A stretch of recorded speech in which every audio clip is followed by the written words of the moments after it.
Hello, hello. Uh, yeah, been busy. Sorry.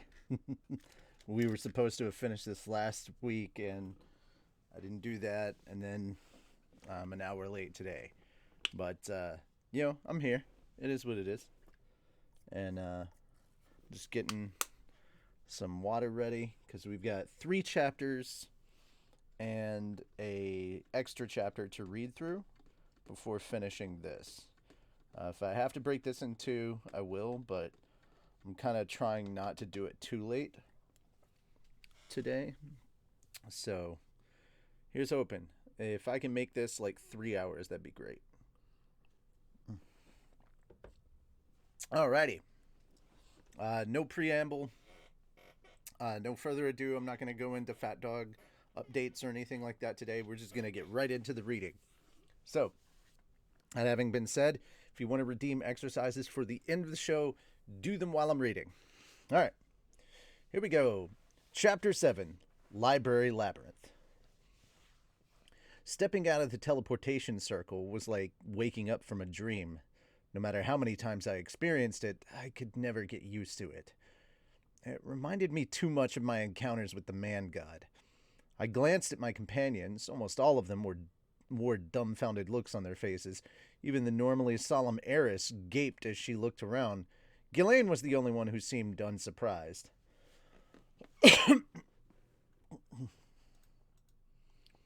Pardon me. Come to think of it, she's the first of the beast folk to ever use a teleportation circle. It was the first time I'd ever seen Ariel utterly gobsmacked. She craned her neck upwards, her mouth half open, and her eyes were unfocused, staring off into the distance. Wonder if she'd get pissed if I stuck my finger in her mouth. That's the thought that comes to mind? Really, Rudy? That's the frickin' thought? Nah, even if she didn't get mad, Sylvie would definitely have a fit. Ah! Ariel finally blinked and regained her composure. She turned her gaze toward me. We've arrived at our destination, haven't we? Yes. We found ourselves in a room with a stone floor and walls similar to the other Dragon Tribe ruins I had visited. All the other teleportation circles I'd used led to places like this. The only difference was that this place had a proper door, and the room was filled with the smell of ink, parchment, and mold. That assured me that we had definitely arrived at the Library Labyrinth, even if there were no books in this room. I was told there was no real danger here, but real danger here, but the place is a labyrinth after all. I said, let's stay on our guard. And like that, bam. Uh, the tension returned to Sylphie and Luke's faces. Ghislaine's expression remained unreadable as ever, and Eris looked pretty pumped up.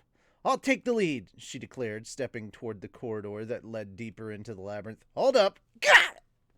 I grabbed her coat to stop her advance. She snapped around and glowered at me, or glowered. I don't know how you pronounce it. I say glowered. What's your problem? I love this. So let's go ahead and just really quickly. There you go. It's like, damn it, woman, this is a labyrinth. You can't do that. Eris, there may be traps. Let someone else lead. If a fight breaks out, you can take the vanguard, but for now, stay back.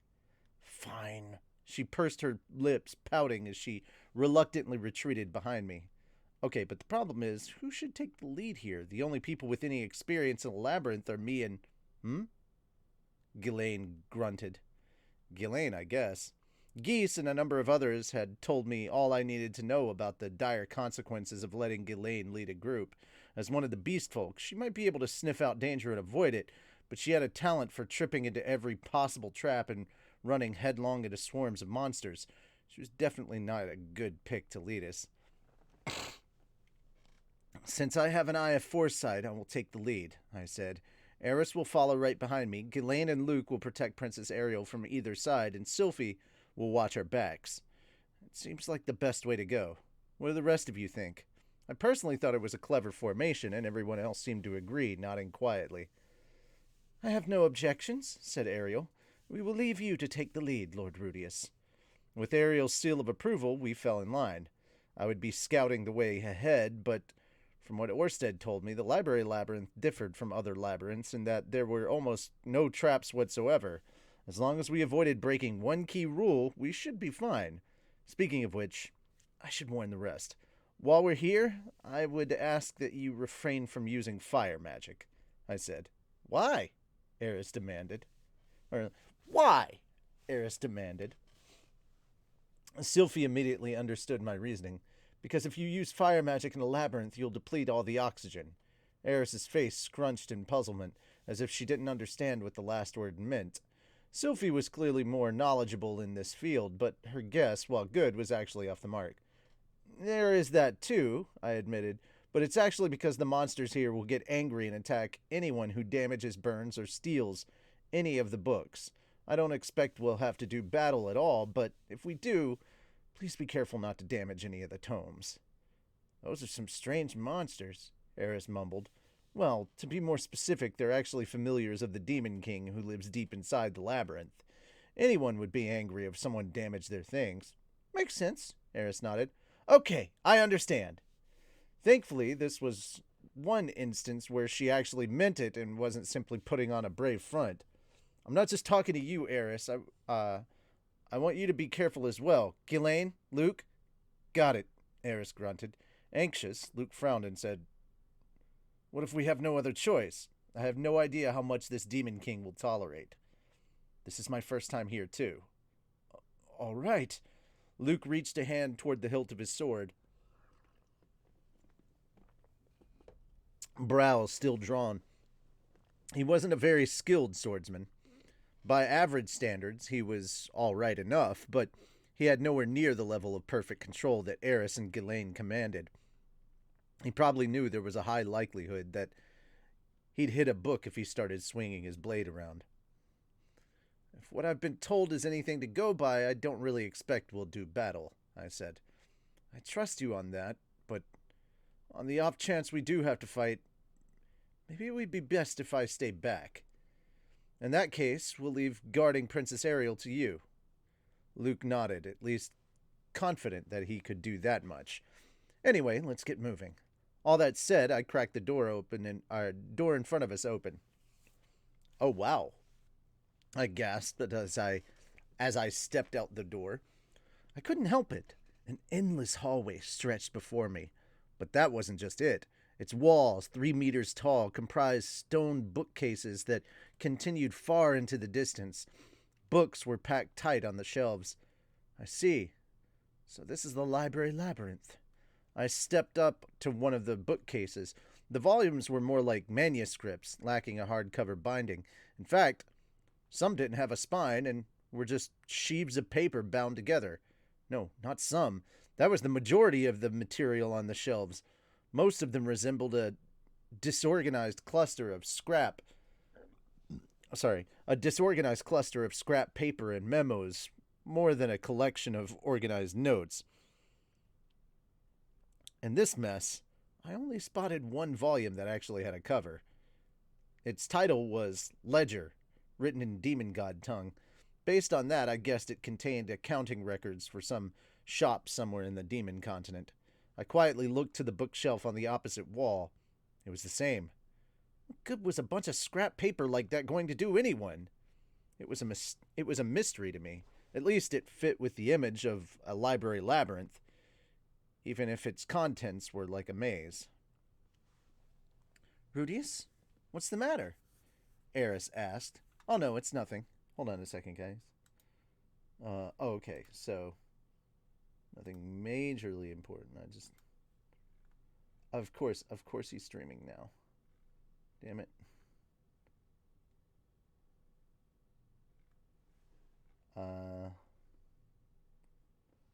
Hold on.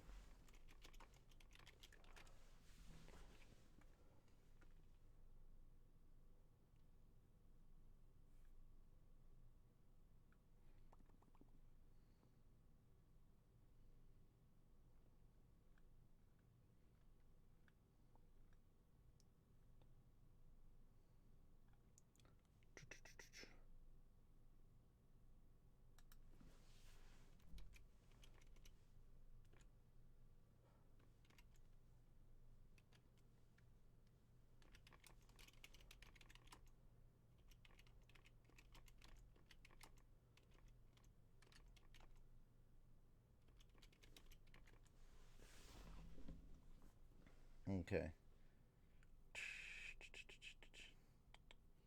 Okay.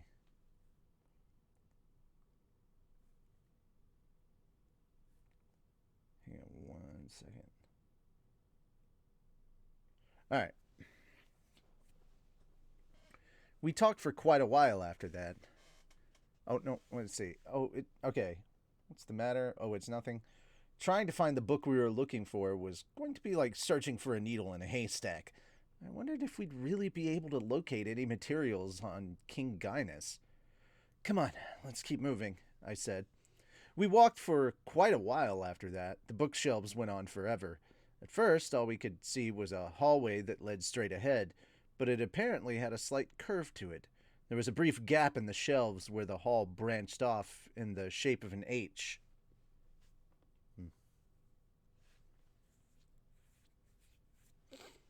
Okay.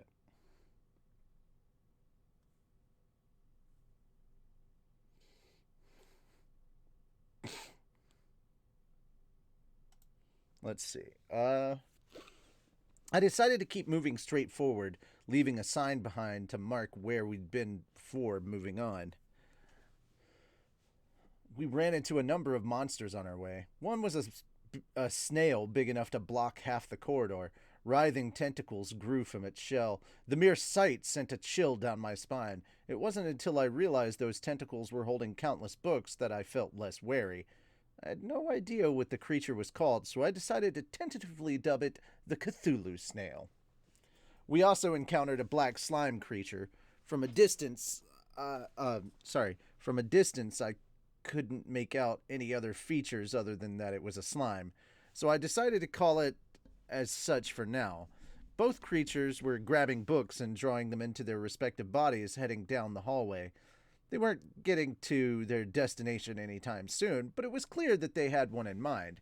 They moved with too much purpose to be merely meandering. There were also some knee-high black bipedal ants. They seemed to have their own destination as well, not even sparing us a glance as they went on their way. They had no distinctive characteristics, so for lack of anything better to call them, I decided to refer to them simply as ants. Although the ants spotted us, they didn't appear aggressive, instead disappearing off into the labyrinth. I was so used to monsters attacking indiscriminately that it felt a bit anticlimactic. Eris and Ghislaine kept running off to slay them every time. It was a nightmare trying to stop them. We hadn't encountered any traps yet. At first, we moved through the halls with great caution, but after an hour of nothing, it seemed silly to continue walking on eggshells. I was pleased that this meant Orsted's information was accurate. He hadn't tried to deceive us. At this rate, I was actually going to start trusting him. Then again, I already had experience with a certain party who'd tried to gain my trust before stabbing me in the back. I won't name any names, but let's just say their name starts with M and rhymes with Zod. Ah, it's a dead end. It took an hour of walking to finally find one. We kept our guard up the whole time, scanning the shelves as we went. But even at that slow pace, we probably still traveled about 4 kilometers. The bend on the hall was gentle enough that I didn't think we'd completed a circuit around the labyrinth yet. At any rate, this hallway didn't have anything on King Gaius. The volumes covered in mishmash of subjects and languages, but one thing they had in common was their publication date. They were all put out around the end of the Second Great Human-Demon War, which was 300 years ago. Let's retrace our steps to where the path last split off, I said, turning back around. The aforementioned area split off in the shape of an H, with 2 paths leading inward and 2 leading outward. Guess the closest would be one of the outward-facing hallways. Hey, Rudy, why don't we try going inward first? Sylphie suggested. Oh, why inward? I had a peek, and it looks like the hallways leading out contain older volumes, while the ones leading in appear to be more recent. If that was true, then going inward would lead us to the years of Gaius' reign, those following Laplace's war.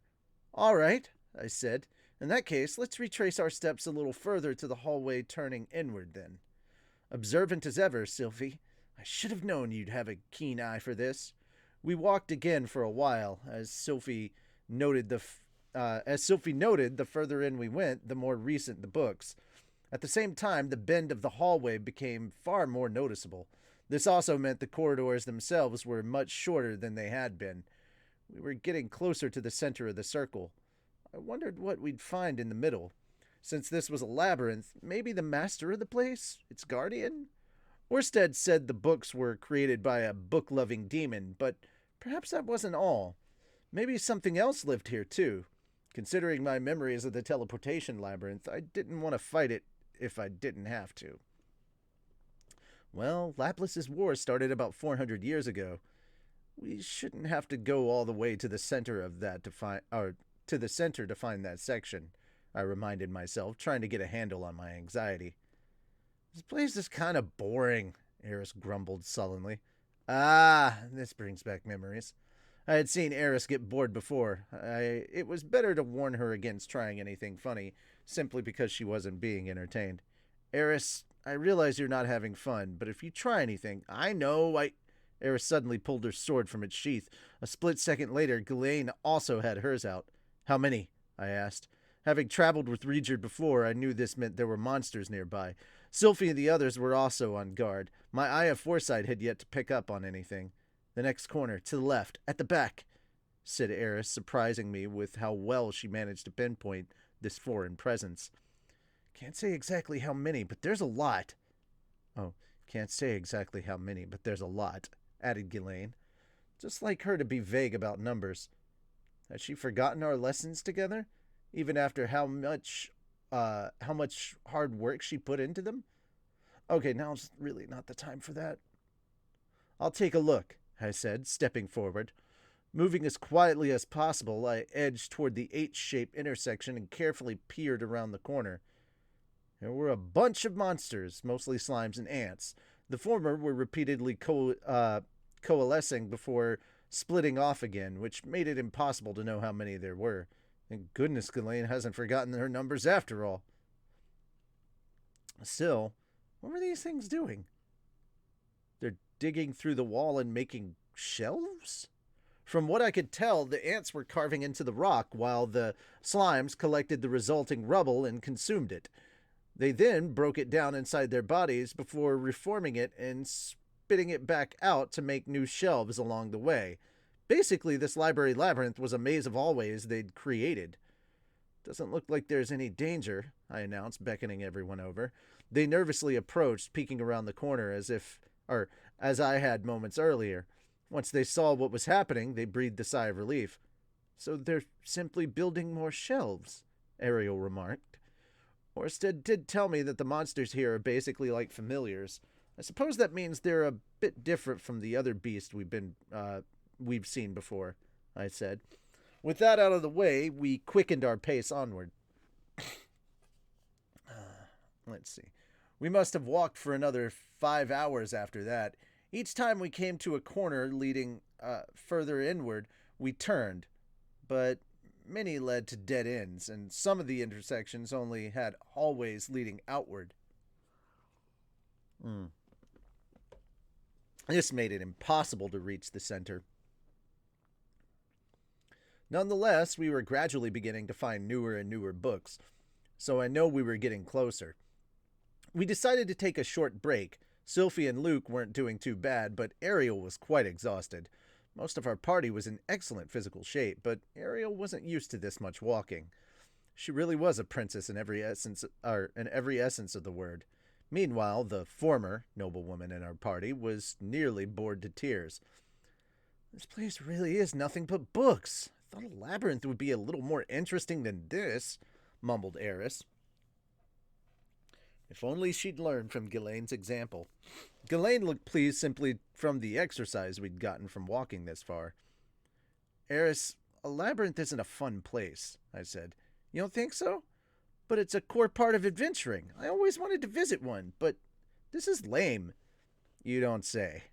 I didn't have very good memories of being in a labyrinth. Paul had died in one, after all. I never wanted to experience something that traumatic ever again. Unless there was a very compelling reason, I was content not to see another labyrinth in my life. Eris should have known what I had been through, but I couldn't really fault her for her interest. Halls teeming with monsters, untouched treasure just waiting to be discovered, and at the end of it all, a huge guardian monster, Eris gushed excitedly. Eris, Sylphie interrupted. Let it go. Rudy lost his father in a labyrinth, you know? Huh? For a moment, Eris gaped in surprise. Oh. Her face rapidly paled, her lips pulling into a frown. She drew her brows tight and kept her eyes on the floor as she mumbled, Sorry. It's fine, you don't need to apologize, I said. I know you've looked forward to visiting a labyrinth since you were young. You don't mind? I just want you to keep in mind that there are truly dangerous labyrinths out there, too. Ones that can rob you of a loved one in the blink of an eye. Yeah, I got it. Eris bobbed her head. Years ago, she would have never apologized so earnestly like that. As we turned a corner, we found ourselves in an open area. This was a ridiculously wide, cone-shaped hollow. It had multiple levels with stairs sandwiched between stretches of shelves. It reminded me of the staggered seats in Rome's Colosseum. In the center was an enormous slime. Its body jiggled, dozens of arms extending from its middle like tentacles, each one holding a pen and scribbling something at lightning speed. Only one of its appendages was different. It pointed directly upward. It had an enormous eyeball at the tip, which was glaring up at the ceiling. The second I saw this creature, one thought ran through my mind. Oh, crap. This was, without a doubt, the master of the labyrinth, and we had unwittingly stepped within striking range. I wasn't the only one who sensed danger. Those behind me were similarly speechless. Eris and Ghislaine were gawking even as they drew their weapons. The heck is that thing? Luke blurted. Thanks, Luke. You said what the rest of us were all thinking. It has to be the ruler of this place, I said. Orsted told me they're a bookworm demon king, but I wasn't quite picturing this. This one is quite different from Lord Batty-Gaddy, said Sylphie. Exactly. I'd anticipated something more like Batty-Gaddy, but this was far more slime-like than what I had in mind. Then again, there were multiple subspecies of demons, so it wasn't too strange for them to have a slime demon king. But a slime that reads books? Okay, it's not good to judge. I'm sure even slimes enjoy reading. If this is indeed a demon king, then should we not greet it? Asked Ariel. Wonder if it can even talk, I mumbled. There were many types of demons. Some had no vocal cords and therefore couldn't speak. It seemed like this slime might fall into that category. My past experiences with demon kings were if my past experiences with demon kings were anything to go by, they didn't really listen to people. Granted, Batty-Gaddy and Atofi were the only ones I had ever met, but neither of them listened to others. We couldn't judge this slime simply by looking at it, but it'd probably be safer to keep to ourselves. Since it doesn't look like it's noticed us, let's try to keep it that way and move quietly. Silence was one of the golden rules of a library, after all. We resumed our search, being careful to stay quiet. There appeared to be smaller slimes in the area moving around as well. They seemed to be ignoring us for the moment, but there was no knowing what might happen if the larger slime spotted us. None of the familiars looked very powerful, but it was impossible to know for sure. So it was best for us to stay on guard. It could put us in a real pickle if they all came at us at once. Ah! Sylphie suddenly gasped. What is it? Curious as I was, I couldn't peel my gaze away from the enormous slime at the center of the room. It's here, Rudy! This area! What's here? I glanced behind me. Sylphie reached out to a shelf along the outside wall, plucking a book from the middle that was titled King Gaius, Rise and Reign. It was one among many. I had been so distracted by the giant slime that I hadn't noticed it, but apparently this was the area that housed books written in the wake of Laplace's war. It seemed like we'd passed right over the section covering the middle and end of that conflict. But then again, the people back then were probably so busy fighting that they didn't have time to pen books. But once victory was theirs and people's lives began to go back to normal, Those who could recount the details of the affair had started writing it all down, and the books in this area likely belonged to such authors. In that case, let's backtrack the last dead end and make camp there, I proposed. Eris nodded. Yeah, I can't say I want to sleep somewhere with that thing in sight. Agreed. Gives me the shivers just looking at it, said Ghislaine. Really? Ariel tilted her head. I think it looks quite intelligent. Eris crossed her arms. Swords don't work too well on slimes like that, do they? Slime will die if you destroy its core, said Ghislaine. But that one is so enormous your sword won't even reach its core. Ariel's comment was bizarre, but I was more troubled by how ready Eris and Ghislaine were to go into battle. Thankfully, everyone seemed to agree that we should take our leave. I didn't want to linger near something that we knew nothing about and whose movements we couldn't predict. Still, after a long journey, we had finally made it to our destination, and that was cause for celebration at least. A whole week passed after we set up camp. Our group spent the whole time moving between our base and the section of books on King Gaius. We spent each day thumbing through them. At first, we sneaked them out and retreated somewhere the giant slime couldn't see us before we flipped through the pages and took notes. Then we carefully returned the book to its rightful place. After 3 days of this, we realized that no matter the amount of racket we seemed to After 3 days of this, we realized that no amount of racket seemed to draw the owner's attention, so we began doing our research right by the shelves instead. This meant that Eris and Ghislaine had nothing to do, so the two trained with their swords or left to go on walks around the area. I still wasn't sure this place was entirely safe, so I wanted them to be careful, but I couldn't expect them to sit still the whole time. By the 5th day, I gave up worrying about it. There hadn't been any problems with their activities. Meanwhile, we had no lack of materials about King Gaius, which was unsurprising, given that he became a monarch of the country that won the war. Gaius was not simply a king in the era that followed Laplace's war. He was also once one of many princes. The literature was a bit spotty on the numbers. Some stories said he had dozens of brothers. Others said he was the youngest of 3, especially those aimed at children. The one thing they all agreed upon was that he had 2 older brothers. This lined up with what Ariel seemed to know.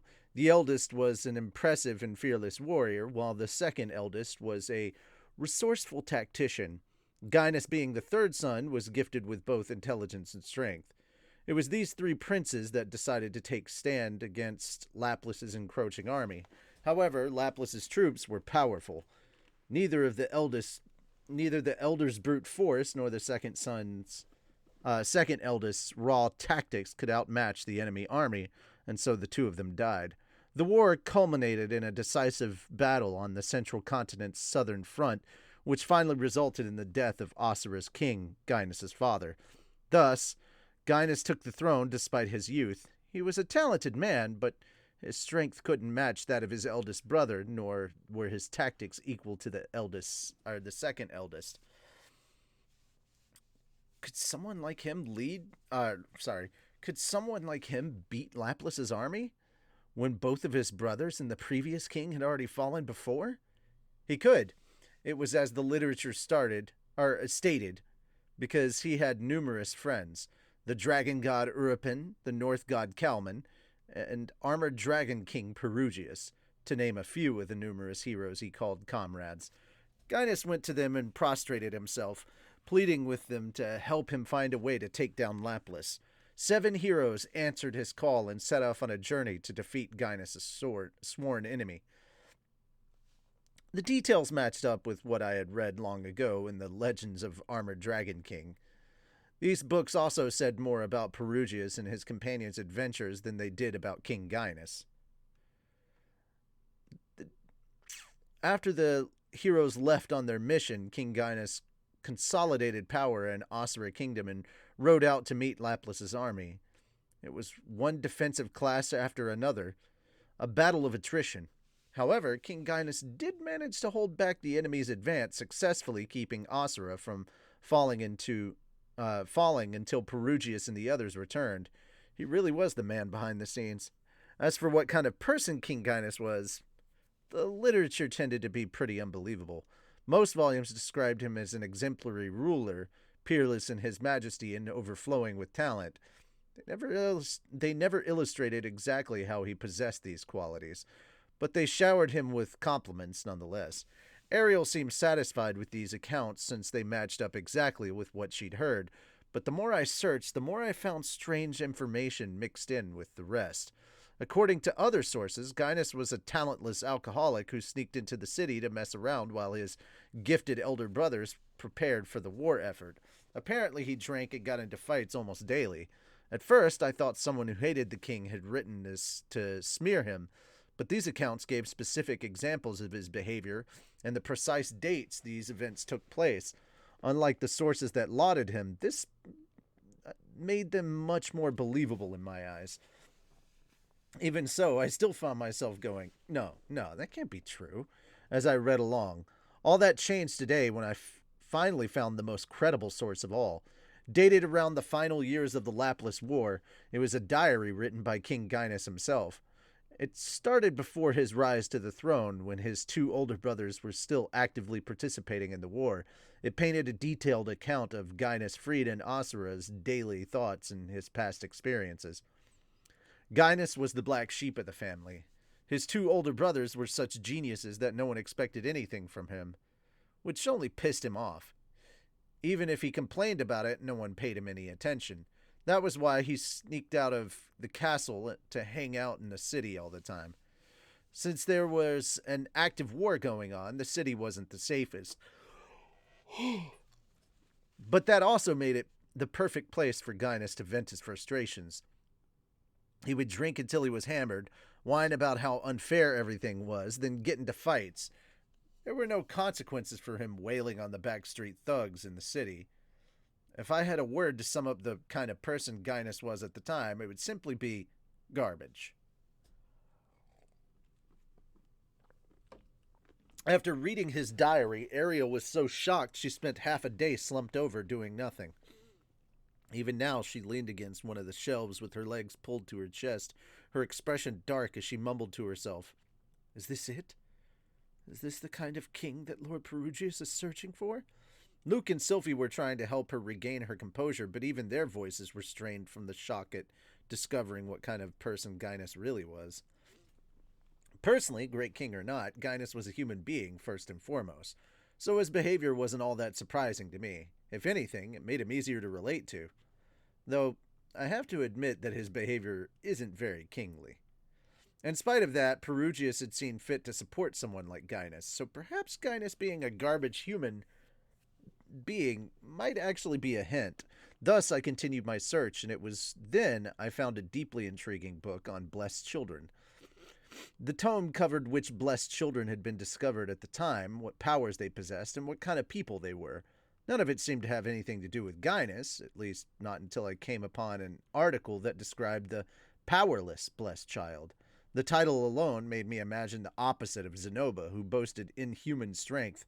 Powerless suggested this person was frail and wimpy.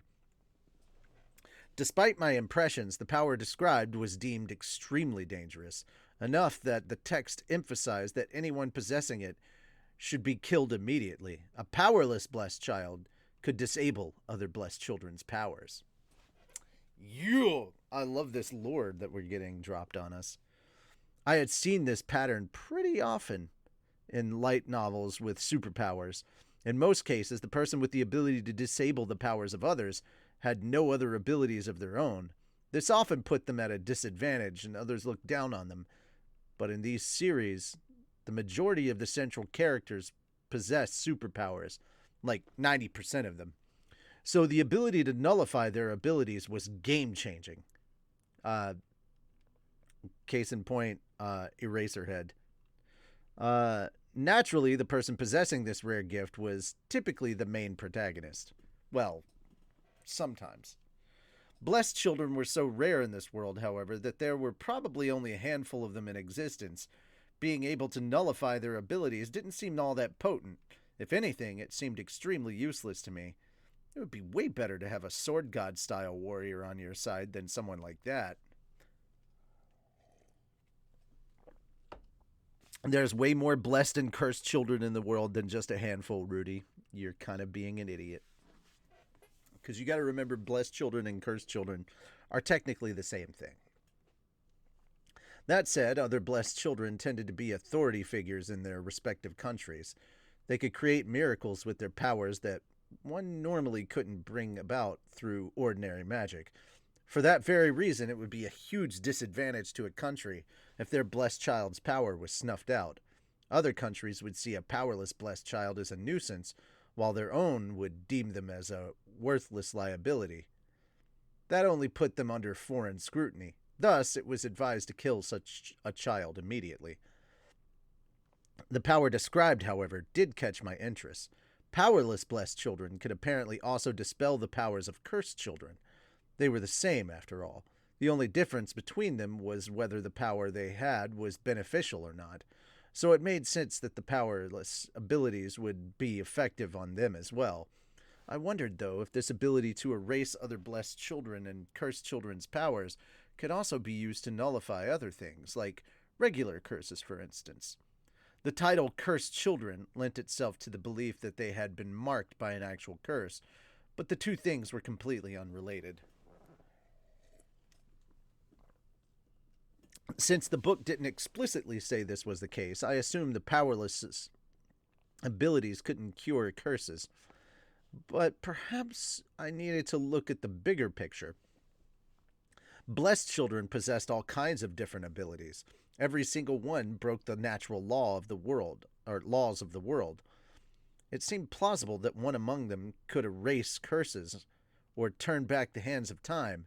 In other words, with the right blessed child's power, we might be able to return Zenith's memories to her. That was merely a wishful observation on my part, of course, but it was worth asking Orsted about when I got home. I better jot this down in my diary lest I forget, I muttered.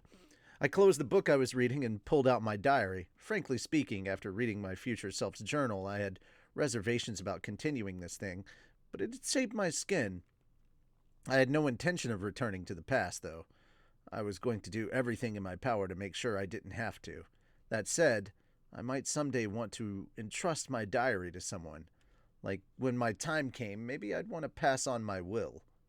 The person reading would benefit from the guidance of all the information I included. Let's see. I discovered blessed children can have a number of different powers. There are even those who can manipulate the abilities of other blessed or cursed children. Perhaps I might be able to achieve something if that thing seems impossible using these powers. There, that's good enough, I think. I lifted my head after I finished scribbling and caught a glimpse of the enormous slime in the middle of the hollow, wriggling around as it always did. It had startled me when I first encountered it, but I'd grown accustomed to the sight of it over the past week. It was no less terrifying than before, but it hadn't launched itself at us. It spent all its time staring up at the ceiling and copying books, which suggested it was intelligent at least. Suddenly, I glanced back at my diary. Hold on a second. I might be able to achieve something, even if that thing seems impossible? Isn't that a little too vague? Maybe I should write a specific example of what I might use those powers for. Until this point, I had never put much thought into writing anything in detail. Maybe being in this labyrinth had encouraged me to change my ways? Well, it was time to rewrite that vague portion regardless. I tore out the current page, replacing it with another, which I used to rewrite my current thoughts. You know, I feel like this would have been so much easier if I had some correction fluid. But how would I go about making that? Or should I just smear white paint on the page? I glanced up, noticing that one of the giant slime's many tentacles had just torn a page from the book I was writing in. I stared silently. Something about it made me wonder. Just to be sure, I scribbled a random sentence into my book. Immediately after, the tentacle began mimicking my movement. I then started blacking out the entire page with ink. The slime did the same thing. Is it copying me? No, that wasn't right. It wasn't copying me. It was copying down what I had written. If it likes books, then that means it must be able to read, right? I mumbled to myself. The slime had no mouth or ears, so maybe it wouldn't understand spoken words, but it did have that giant eye on the tip of one of its tentacles. That had to mean it could read, right? Worth a shot, I guess. But should I consult Ariel and the others before I try to communicate with it? Nah, that wouldn't do me any good. Ariel's already at her wits' end with our current situation and about ready to give up on go home. It's worth a gamble at this point. Let's see, then. Good day to you, Demon King.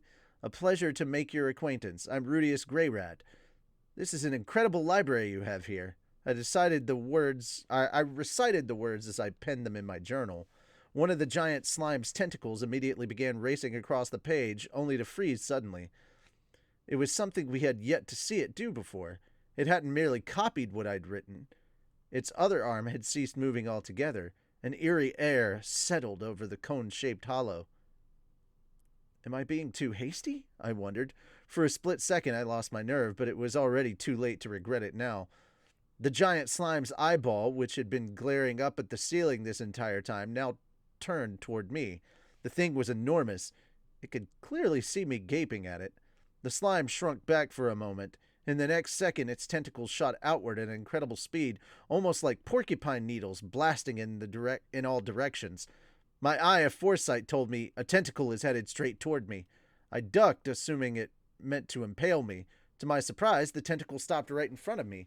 It was clutching a single piece of paper. No, that wasn't right. It wasn't clutching anything. Its body was like an adhesive, so the paper was merely attached to it. At any rate, it held the paper directly in front of me, a message scrawled on it that read, I am the Demon King, Beethov Tovitha, of the Nen tribe. Welcome to my castle, future author in the making. Oh! Whoa! Communication successfully established! I mentally pumped my fist. Wait, no, hold up. Seriously? I just came up with the idea of talking to this thing on the fly. I never dreamed it'd go this smoothly. Now what? I hastily scribbled my reply. My deepest apologies for not paying my proper respects sooner. It's truly an honor to meet you, Your Majesty. We came here in hopes of researching a certain subject. Would you be willing to permit our stay here in the meantime? Its response was succinct and simple. Yes. Whew! I could finally breathe a sigh of relief after being on edge this whole time. I wiped cold sweat from my brow. Okay, I thought. I can actually do this, although next time I should probably have alerted Eris before I try something. That was a little too rash.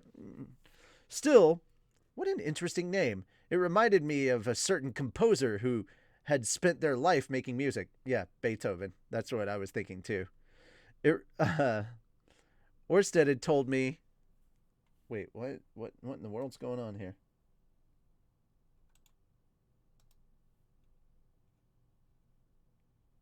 Hang on one second.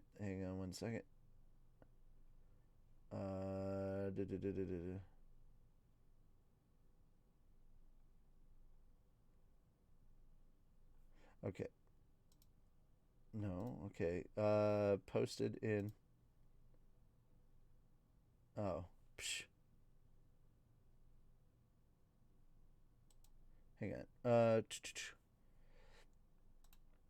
Bro, I can't right now, but okay.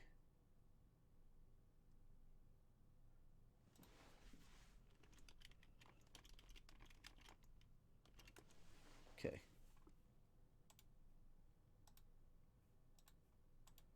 Sorry.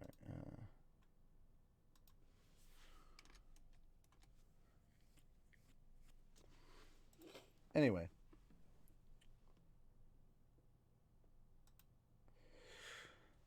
Where were we? Still, what an interesting name. Okay, Orsted had told me this Demon King wasn't such a bad guy, and based on our brief interaction, it seemed he was right. But now what? I thought about what I'd say after striking up a conversation with them. Maybe I could ask after some information related to Gaius. If they really were the master of this labyrinth, they ought to be knowledgeable about it. Actually, we're looking for a certain book, I wrote. Find it yourself, the slime replied instantly. Oof, I thought. That was cold. Ah, okay. That's what I figured.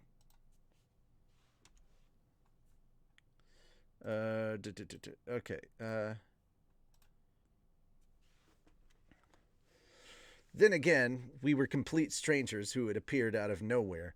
I couldn't blame the slime for turning down what they must have deemed an outlandish demand. At least they weren't chasing us out altogether. However, the slime continued, you have managed to amuse me. Apparently, they weren't simply refusing me, as I'd first thought. Flustered, I reached for my journal again and wrote back, Did I say something that funny? The slime replied, You came here carrying a book from the future.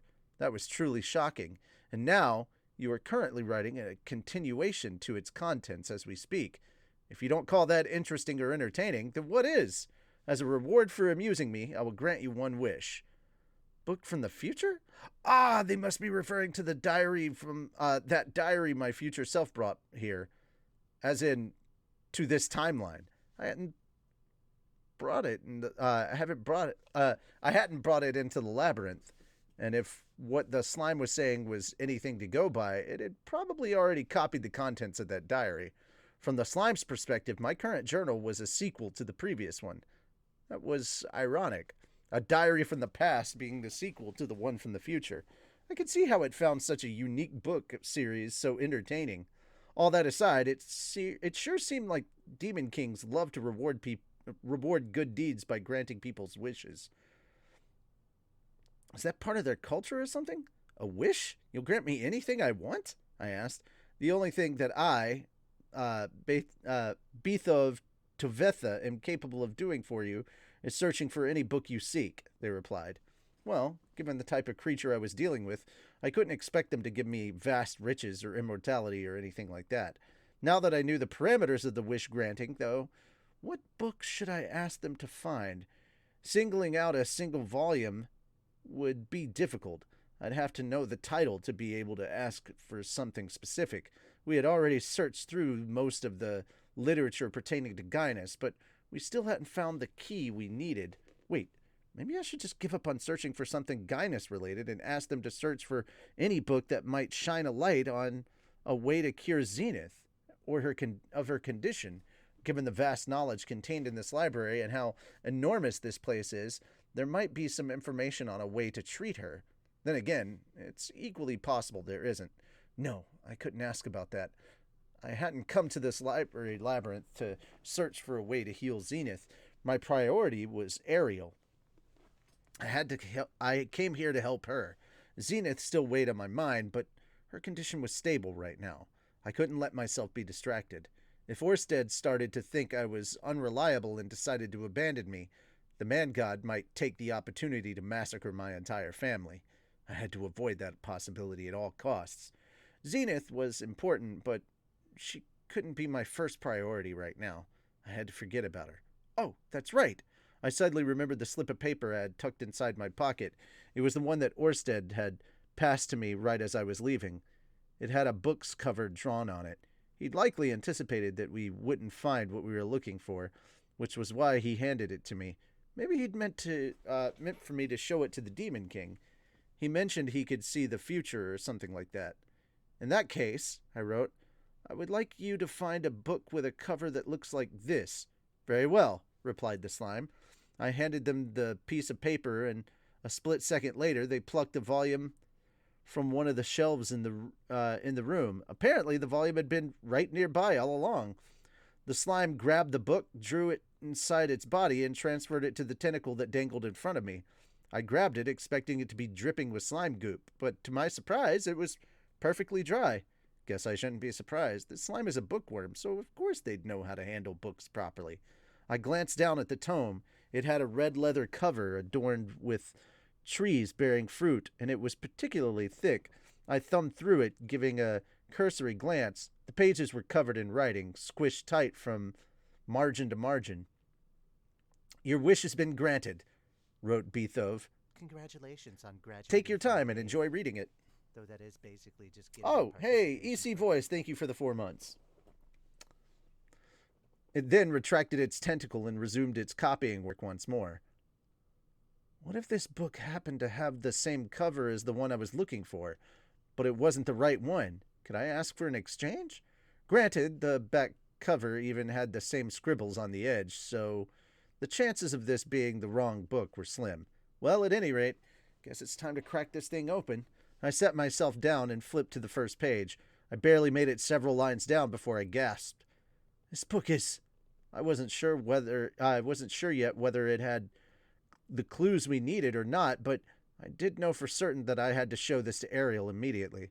When I made it back to our camp, Ariel was still sitting there, hugging her knees to her chest. Sylphie and Luke were nowhere to be found, let alone Eris.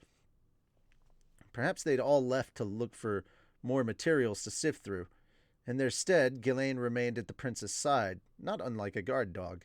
I stepped in front of Ariel since she was wearing a skirt. Her white underwear was in plain view, but I tried to avert my gaze. Eris and Sylphie might not be here watching, but that didn't mean I could sneak a peek. That was forbidden territory. Oh, Lord Rudius, she mumbled. You must be exhausted, Your Highness. My apologies for letting you see me like this. She adjusted her posture, sitting more gracefully this time. Farewell, blissful white underwear. Our time together was short. Anyway, that didn't matter right now. Princess Ariel, I found something good, I said. Something good? What could that be? Oh, hang on one second. There we go. And... okay, I will look that up later. Yeah, I'm going to have to scroll all the way up there later. Also, thank you guys for spamming all those nyantas in the chat. Something I think will excite you. What could that be? A sensual novel penned around the time Osric Kingdom was founded? Would something like that really excite her? I wondered. Oh, pardon me, she said. I digress. What is it you have? Now that she was mentally backed into a corner, she was babbling all kinds of strange things, which was amusing. Perhaps it wouldn't be such a bad idea to leave her in this state for a bit longer, but then again, we didn't have much time before we had to head for Osira. We didn't have time to waste playing around like that. Or like this. This, I said, handing her a book I was holding. Eris' eyes went wide as she glanced at the cover. These things hanging from the trees. It's the bat emblem. Oh, so those were bats and not fruits? Could have fooled me. Anyway, please go on and read it. I promise it will be more exciting for you than a sexy novel, I said. She furrowed her brows skeptically as she stared at the cover. Finally, she opened it to the first page. She gasped in realization as she made it through the first few lines. She had discovered the same thing I did moments before. This was Derek Redbat's diary. All right. I'm okay. A diary is where one records the mundane going-ons of their everyday life.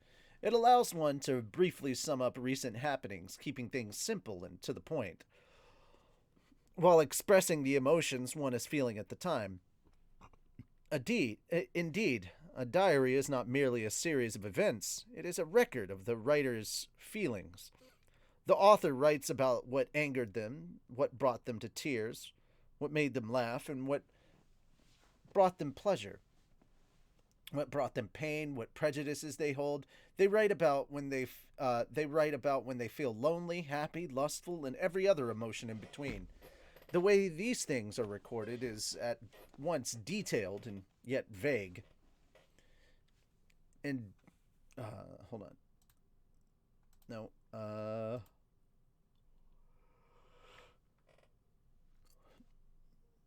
Okay, there we go. In Derek's diary, he never mentioned his own name, but he wrote daily about Ariel and Luke. It was an ordinary casual journal, one you might find anywhere in the world, and it was for this very reason that his true thoughts were contained within. There was an intense pride in his words beyond what I would have expected. I couldn't hide my shock at how much he truly believed in Ariel in his core. More than anyone else I had ever met before. And I knew well enough how much charisma she possessed.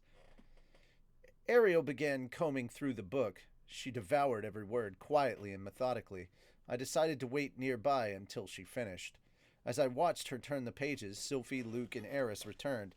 They were carrying armfuls of books. They had located a veritable mountain of material regarding Gaius on another bookshelf.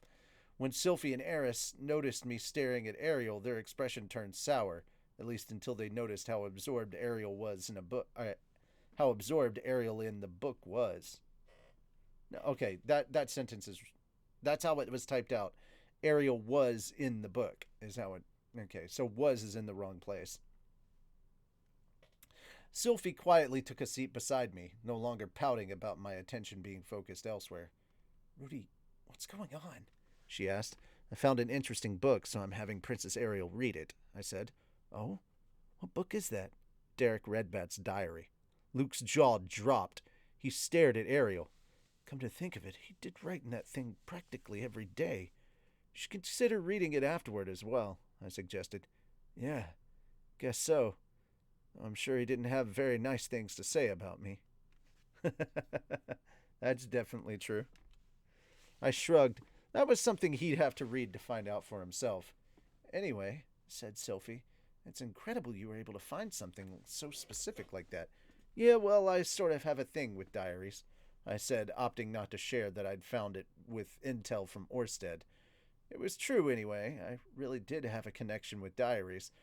There was the one I'd written, the one Guinness had written, and now the one Derek Redbat had written. After a while, Ariel finally finished reading. She closed the book with a snap. Her expression was devoid of any real emotion and difficult to read, but she was obviously feeling something, giving her blushing cheeks and misty eyes. Princess Ariel? Luke immediately went to her, taking a knee at her side. Oh, Luke, you should read this too. As you wish. Ariel handed him the book. Ariel handed the book to him before turning toward me. The hesitation in her eyes had vanished completely. She must have discovered something while reading that book. Something that I, as an outsider, wouldn't have been able to catch. Whatever her epiphany was, it was probably something Derek would have told her directly had he still been alive. Well, Princess? Were you pleased with it? I asked. Yes, you did an excellent job finding it. The expression on her face said it all before the words even left her lips. I now know the answer to Lord Perugius's question. There was such a strength in her eyes I could only nod silently. After that, we began our preparations to return home. Sylphie and I started returning the books we had borrowed, while Eris, Ghislaine, and Luke cleaned up our campsite. There was no drop-off where we could leave these tomes, so we had to accomplish the difficult task of putting them back exactly where we'd found them. We scrambled back and forth trying to put them in the right place, but apparently failed a few times. I only knew because a slime would come along and snatch the book from where we'd shelved it, rushing off to return it to its rightful place. Part of me thought we should entrust the task of organizing all these books to the Demon King's minions, but leaving behind a bunch of books without putting them back where we'd found them was obviously bad etiquette. This library admittedly had a terrible organization system, but it did contain a wealth of information. There might come a day when we needed to use this place again, so it was in our best interest to mind our manners. If I managed to stay on Demon King Beethoven's good side, he might be willing to find a book for me again. With that in mind, we managed to return all the books before finally making it back to the campsite. Everyone else had already finished packing by that point and were left twiddling their thumbs as they waited for us. Eris was bored out of her mind, sitting with both legs stretched out in front of her. Ghislaine had hers crossed beneath her as she meditated. Ariel sat gracefully beside Luke as she waited for us to finish. Luke was still cradling Derek's diary in his arms, tears welling in his eyes. I can't believe this. His brows were knitted, his hands trembling as he turned pages and took in the words. I was such an idiot. Luke, Ariel reprimanded. That goes for both of us. Your Highness. Ariel smiled at him, and the tears finally broke loose, streaming down his cheeks. Her face strained as she watched him. Having read some of the diary, I already knew what Derek thought of Luke. None of it was good, at least on the surface. He even wrote about what a rotten brat Luke was, teaching Ariel nothing but bad behavior. Yet it was clear from the way he wrote just how deep his affection for Ariel was. Derek could sense that, despite Luke's youth, the boy had a knack for dealing with people. If Luke started using that natural talent on men as well as women, he could climb the ranks and have followers of his own someday. Simply put, Derek expected great things from him in the future. Even as he complained about Luke's ridiculous preoccupation with women, he also saw potential behind that veneer. If Derek were still alive, Ariel and Luke might not be as passionate about taking the throne as they were now, but if he could see them now, he would probably be more than happy to lend him his aid. Though if he really were here, Sylphie would have no place with them. Derek had watched them both closely and had great expectations for what they could eventually accomplish. I glanced at Sylphie, who was standing beside me. Her face was pulled into a conflicted expression as she watched her two friends. Maybe this wasn't a happy development where she was concerned. She had considered herself one of the founding members of their group, but this diary dispelled that notion. I considered pulling her close and stroking her head, telling her that she had me, so there was no need to worry, but I got the feeling that wasn't what she needed right now. While I was preoccupied with my thoughts, Sylphie mumbled, "Okay, here goes." Having plucked up her courage, she stepped toward her two friends and knelt down. "Hey, you two." "Sylphie." Ariel and Luke both wore awkward expressions as they looked at her. They hadn't done anything wrong, but I could understand why they felt guilty. They had always treated her like she'd been with them from the start. Wonder what she plans to say to them. My stomach was knotting up in anxiety. Sylphie's voice trembled as she said, this Derek person, when we get back home, could I ask you to tell me more about him? Since it seems like he had such great expectations of you both, I'd like to know about him too." "Of course," Luke said, nodding. "In fact, I want you to know more about him. He was the first person to recognize Princess Ariel's true potential." Ariel was silent, but the way she smiled made it clear that she agreed with everything he'd said. Sylphie grinned, pleased at her reply. I clapped a hand over my mouth without even realizing what I was doing. Watching them filled my heart with such emotion. I recalled Sylphie in her younger years, back when we lived in Buena Village. She was always by herself, bullied by the other children. I was the only friend she had, and when she thought I might leave, her eyes filled with tears. But look at this now, I thought. That lonely little girl now has such amazing friends. I hadn't done anything to help her along. Ariel and Luke were friends Sylphie had made on her own. It was admittedly a little sad to realize that she no longer belonged to me and me alone, but this was a good thing. I was certain. I wouldn't have thought so in the past, but this was the way things should be. Neither I nor anyone else should be watching over her as a protector. She needed to be an equal, both in our relationship and in her friendship with Ariel and Luke. She had managed to cultivate those relationships on her own. She was also trying her best to stand on equal footing with me, too. That means I need to match her efforts. When it came to friendships and equals, the first people that came to mind for me were Cliff and Zenoba. "Hey, Rudius?" I glanced to my side. Eris was standing there, bumping her elbow against mine. What could she want? Maybe she was jealous that I'd had my eyes glued on Sylphie this entire time. "Don't worry, I'm not going to leave you out. We're married now, so I'll be sure to shower you with just as much..." Eris was glancing behind us down the corridor. What could she be looking at? I gasped as I finally realized what had caught her attention. The hallway was filled with an enormous number of slimes and ants. Both were gleaming red. In the former's case, it was their core emitting light, which in the latter's case, it was their eyes. At any rate, it was clear they were pissed. "Filed it. You did..." The swarm spoke in groans, though it was hard to tell how they were producing that noise. Either way, they were slowly making their approach. Why? Why are they angry? We had returned the books to their proper places.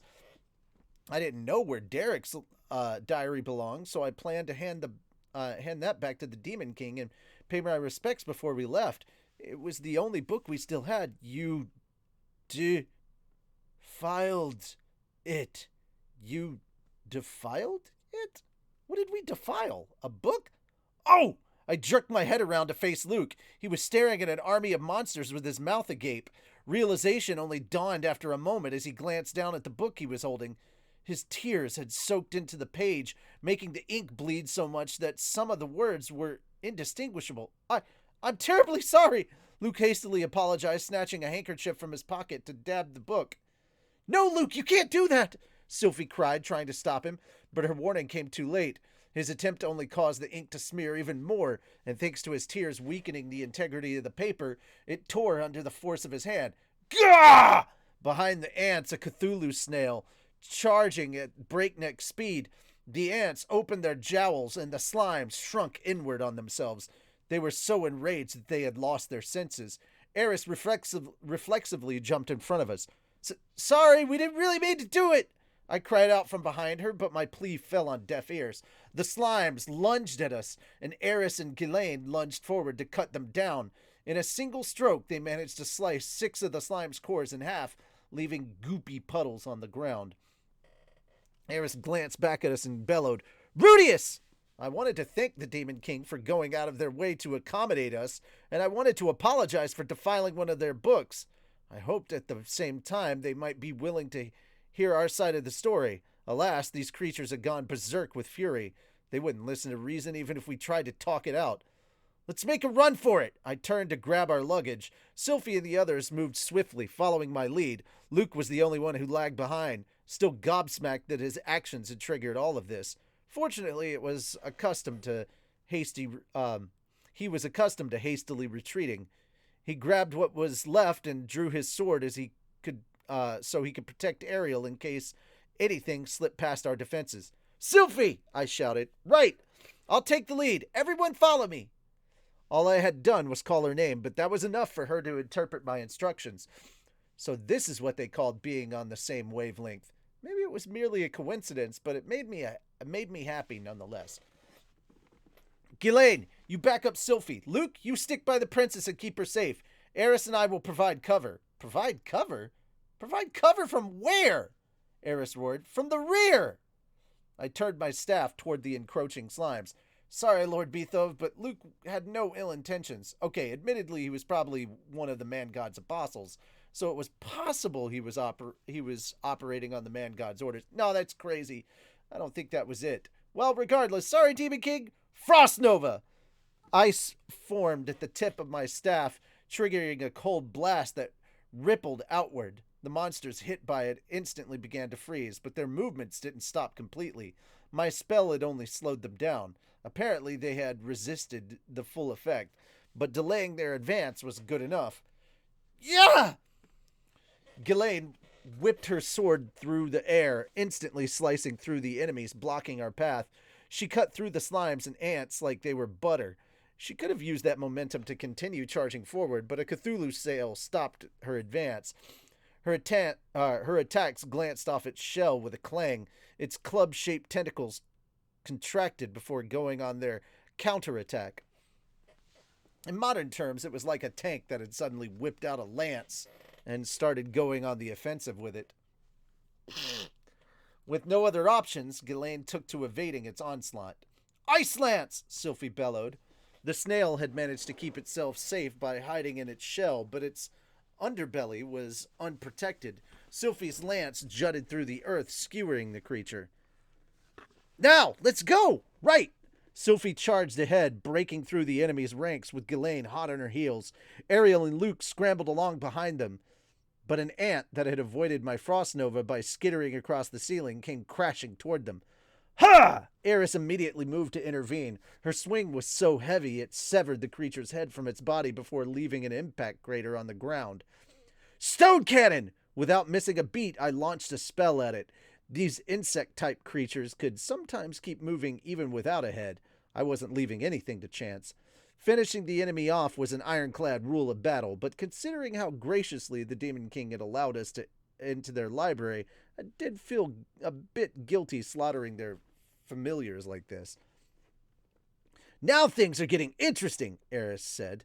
Interesting? It's giving me a stomach ache, I grumbled as I hurried after Ariel and the others. Damn it, just how many of these creatures are there? The horde's pursuit was unrelenting. Despite how unassuming they looked on their own, these beasts held quite a lot of power. The slimes in particular were far quicker than they initially appeared. Like the metal slimes in Dragon Quest, if we paused for even a second, those ants would be on us, and their jaws were powerful enough to chomp through the toughest bedrock. But the worst of them were the Cthulhu snails that came charging from the front. If Ghislaine and Eris didn't use their full force, the full force of their blades in their attack, it would merely glance right off. Even if they managed to cut through, it wasn't enough to instantly kill the beast. It would still swing its club-like tentacles at us. Thankfully, the Library Labyrinth had no rooms and was instead a collection of interconnected hallways. So as long as we kept up a solid offense in the front and back of the line, they wouldn't be able to completely surround us and kill us off. Sylphie and Ghislaine took point, guiding us along, while Eris and I covered the rear. I kept unleashing frost novas while Ghislaine cut a path ahead. Sylphie continued launching ice lances from the ground below, skewering every snail, and Eris cleaned up whatever was left. We slowly inched forward while making sure nothing sneaked up behind us. We had an exhausting number of enemies, but we were at least making some progress forward. There! Ahead! Ghislaine's sharp voice cut through the air. I snapped around. Ahead of us was an enormous swarm of slimes, all clumped together. In the blink of an eye, they morphed into a single enormous slime that completely blocked our path. You have got to be kidding me. Really? Now we have to face a king slime? Ah! Tornado impact! Sophie launched her magic at it, and Ghislaine brought her sword down upon it. But the king slime recovered from the damage almost instantaneously and continued to block us. Rudy, I can't handle this thing, said Sylphie. I'll take it from here. I hurried forward, taking Sylphie's spot so she could fall back to help Eris cover our rear. It was a seamless transition. I didn't have to give her explicit instructions. She moved on her own. Come to think of it, this was the first time the two of us had ever fought against something together, isn't it? She's got more guts than I thought.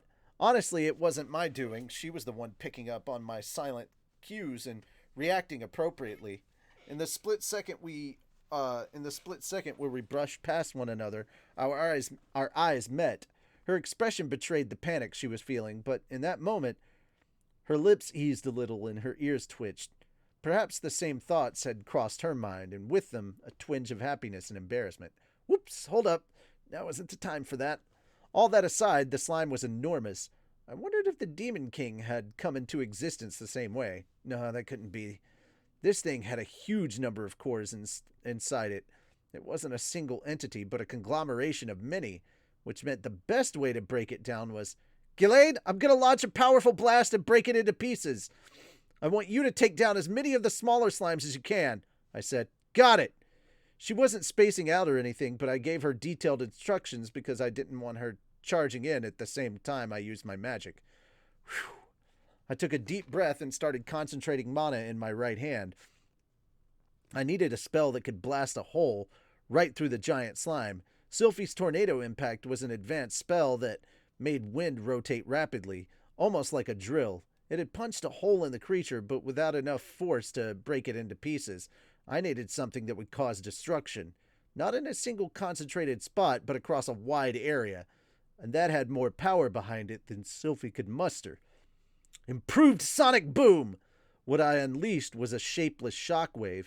As the name implied, it was similar to a Sonic Boom, which was an intermediate spell, but added a punch that far exceeded the base spell in power. An invisible explosion echoed through the halls, blasting through the slime with incredible speed. The force caused the creature to shatter into splintered pieces. Grrrr! As if refusing to be outdone by the tremors that rippled through the floor and walls, Ghislaine let out a fierce roar and charged forward. In one blink of an eye, she sliced through the cores of at least a dozen of the slimes. Huh? I gasped, realizing that another enemy lay in wait behind that wall of enormous goop. No, not one. There were 5 Cthulhu snails, and they had stopped their advance momentarily when the aftershock of my attack hit them. But just as quickly, they were back on the move, charging toward us. The snails managed to slip past Ghislaine and closed in on me. Grrrr! Ghislaine leaped back, slamming her sword into one. She must have found a weak spot in its shell because it was enough to stagger it. It collided with one of the nearby shelves and was buried in a mountain of books. I grunted, launching a stone cannons at 2 of the others.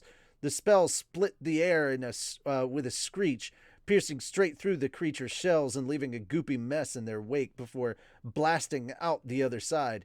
Sadly, that wasn't the end. Snail guts were spraying everywhere, but even after being doused in its companion's innards, a fourth snail continued sailing forward.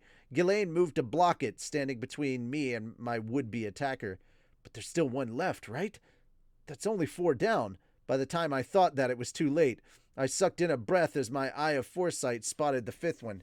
It had hidden in the shadow of the 4th one and sneaked up unnoticed. The cudgel of its tentacle filled my vision. Too late to counterattack. I had to dodge it somehow. In a split-second decision, I jerked my upper body back. It caught my flank. I had managed to avoid the tentacle, but the snail still rammed into me, sending me backwards. Gah! I slammed into a bookshelf so hard the air was knocked from my lungs. Shit! They managed to break past us. The snail that had slammed into me was now bearing down on Ariel. The princess was trying to fight back as best she could. She had a small sword, her eyes wide as she met the beast head on. Panicked, yet determined, she didn't tremble in fear. She must have faced surprise attacks like this countless times before. Even so, the snail was on a rampage, brandishing its tentacles as it barreled toward her. I didn't think Ariel could handle it. I lifted my right hand, conjuring a stone cannon to launch at the snail. It's okay, I'll make it in time, I thought. But at the last moment, I saw something at the edge of my vision. Slimes. The appearance of the snails had distracted Ghislaine from cutting them down. Those that escaped her blade earlier slipped past the fallen snails and charged toward us. Ghislaine, meanwhile, had yet to finish off the 4th snail. Doubt hit me. But it wasn't enough to slow down my spell. Stone cannon! It split the air, slamming into its mark precisely as intended. A pleasing familiar boom echoed as it shattered the snail's body. In that instant, the slimes dodged Ghislaine and rushed toward Ariel. Only a single man stood between them and the princess, Luke. He'd likely be preparing to face the snail until I killed it. His focus had shifted to the 10 encroaching slimes. 2 of them split off toward me as I knelt beside one of the bookshelves. 3 others retraced their path to flank Ghislaine. I focused my eye of foresight on the 2 approaching me. I calmly dealt with them while keeping my eye on Luke. His preemptive strike at the 5 surrounding him managed to kill 1. However, the other 4 were already moving in sync. One launched itself at his feet, while another slammed into his stomach. Luke collapsed onto one knee, at which point the 3rd slime wrapped itself around his sword, while the last of their number aimed an attack at his unprotected head. Luke took a heavy blow to the skull. Blood gushed from his forehead and sprayed out his nose, but that wasn't enough to stop him. He pulled a short sword from its sheath on his waist and stabbed the slime wrapped around his main weapon. With it freed, he took down 2 others that had lunged at Ariel. I won't let you lay a finger on the princess, he bellowed. Dude, pretty sure slimes don't have fingers. Alas, there was still 1 slime left, the one that had landed such a fierce blow on his head. Luke turned his back on it to cut down the others, and it now launched itself at him, aiming for the back of his head. Despite how soft its body looked, it packed the punch of a cannonball. If it hit the wrong spot, it could shatter his skull. Fortunately, the slime didn't hit its mark because Ariel drove her sword straight into its core. It turned into formless goop and spattered in a puddle on the floor. Princess Ariel! Gasped Luke. Luke, in times like these, I have no intention of remaining a simple wallflower. She grinned. With that, the way forward was clear. Ghislaine cast a grim look at me. Onward, I commanded, peeling myself off the floor. I bathed the party with healing magic as I scrambled to rejoin her on the front of our formation. Guilty as I felt for ruining such a touching scene, we had a flood of enemies charging at us from behind. We needed to get a move on. After that, we continued mopping up our opponents as we rushed toward the exit. The beast tried all manner of tactics to stop our retreat. Slimes formed walls, snails came in droves, ants scuttled across the ceiling and tried to drop down on us en masse. When enemies inevitably slipped by, Luke fiercely protected the princess, as if his life depended on it. Ariel also did her part with her own magic and short sword, taking down whatever came her way. Thanks to these diligent efforts, we reached the teleportation circle mostly unscathed. If Ariel had been a mere wallflower, or if Luke had revealed himself to be the man god's apostle and stabbed someone in the back, our formation would have undoubtedly crumbled. Even so, this was still a failure. I had hoped to return here if we ever needed to research anything else, but alas, that now seemed impossible. We had killed no small number of the Demon King's minions and damaged numerous books during our retreat. Who would have thought that someone crying on a book would piss them off this much? The one note of hope was that these familiars moved more like puppets than actual sentient beasts. But even if they were mindless machines, we had still destroyed them. I'd be pretty thick-skinned to use their lack of sentience as an excuse to weasel forgiveness out of the Demon King. No, even with a letter of apology, I was pretty sure he wouldn't let any of this slide. At least there were a few upsides. Whether or not Luke was one of the man god's apostles, he proved he would still protect Ariel with his life. And Ariel had found her answer to Perugius' question. We got what we came for. We cleared our objective. That was good enough for now. Jesus Christ. That was fucking long. I did not realize how long of a chapter that was going to be. We were in the 40s, the percentage when I started this. We're now at 63%. I want to know how many pages this was.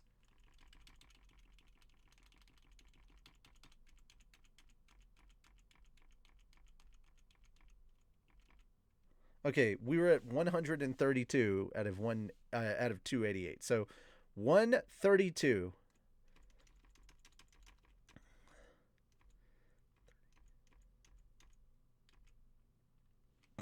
$132 to $179. Jesus Christ. That is around 46 pages.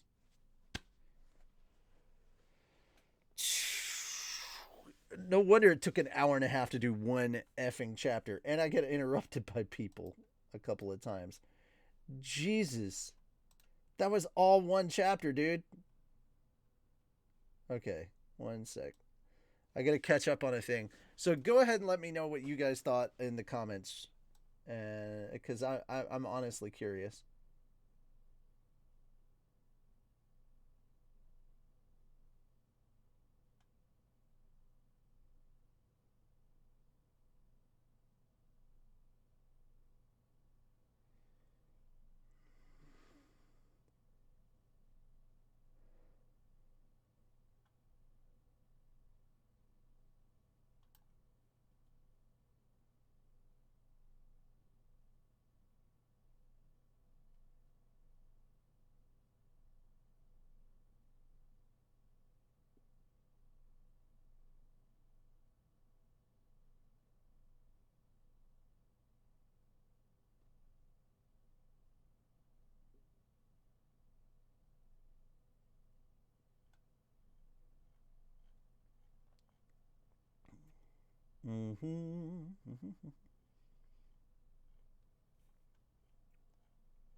Alrighty.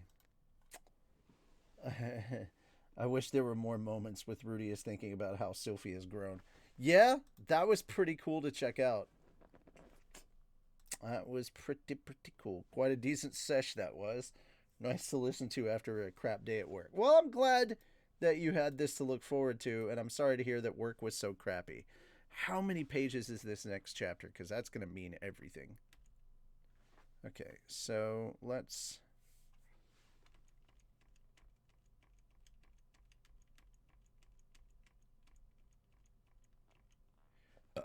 it's only 18, and that puts us at 200. We still have 88 fucking pages.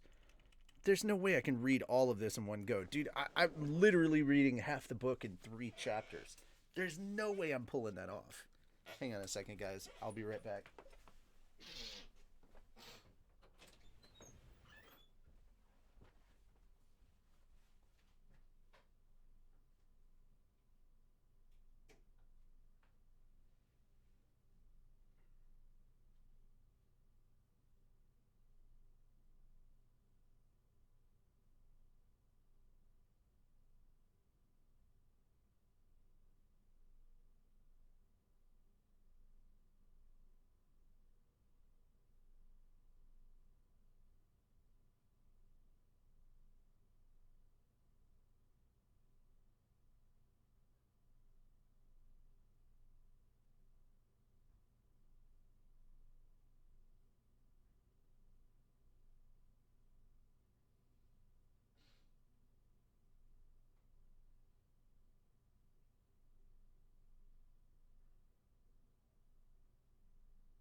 Okay, gang, this is how it's gonna have to go. I'm gonna read chapter 8. I'm gonna split this in half. I'll read chapter 8 today because it's a little bit left, and then next week I'll read 9 and the bonus chapter because it looks like that's gonna be a huge freaking amount of stuff.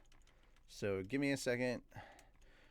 I did not expect to read a 40, almost a 50-page chapter though. That's ridiculous.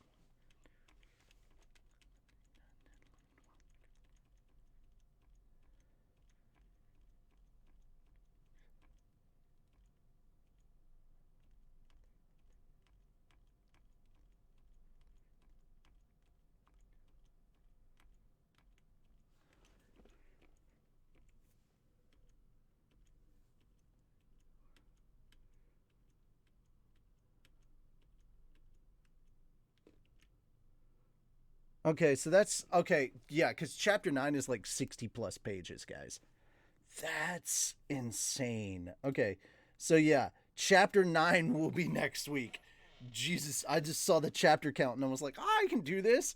Did not realize how long some of these chapters were. So yeah, go to chapter 8, the Armored Dragon King, and before traveling to the Asura Kingdom, and then we have the Black Wolf Sword King. So yeah, there we go. I shoot off in a bit. Just got out of hospital early today, so I'm not feeling great at the moment. Jesus Christ, dude, what were you in the hospital for? You okay? Jesus. Okay.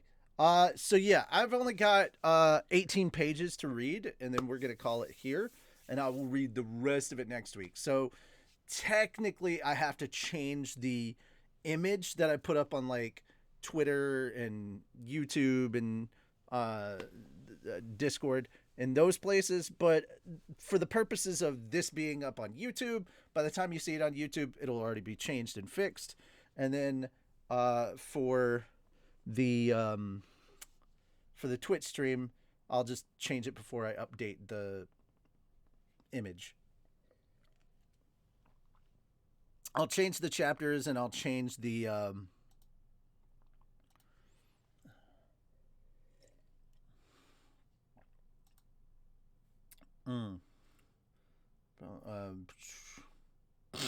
but yeah. So we probably got maybe like half an hour left, and then that'll be the end of this stream. So I'm going to go ahead and jump right into it.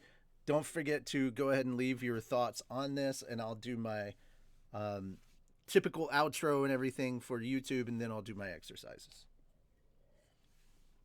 All right, so Chapter 8, The Armored Dragon King and the Second Princess. 12 spirits were gathered in Chaos Breaker's audience chamber.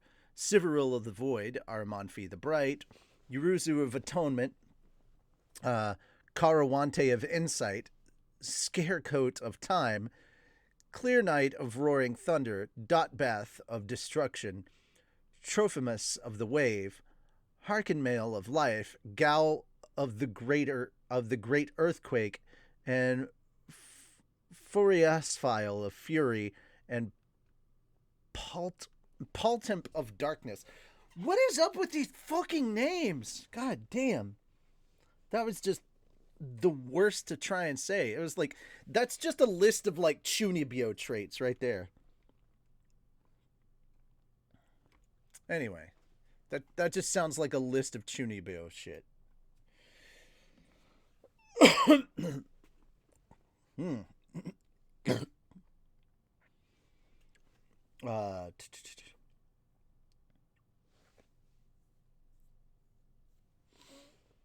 Whew. So anyway, what anime are you talking about? This anime? Like Mushoku Tensei, the anime? Yeah, it's absolutely worth watching. Check it out. Armored Dragon King Perugius Dola.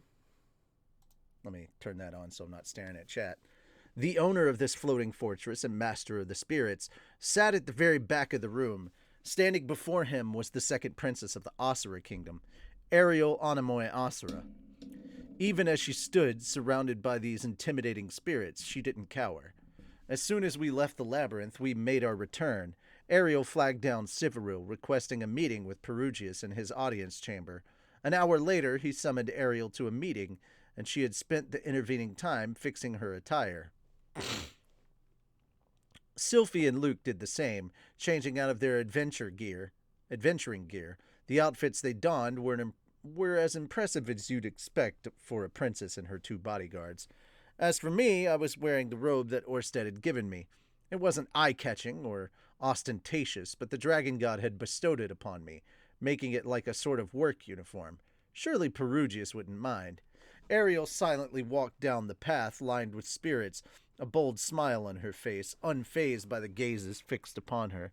She came to a stop in front of Perugius and curtsied. Sylphie and Luke took a knee. Of course, I followed their lead this time. "I'm ever so grateful that you have taken the time to grant me an audience," said Ariel. I may have made her a bit more pompous than I meant to. "Enough with the ceremony. What do you want?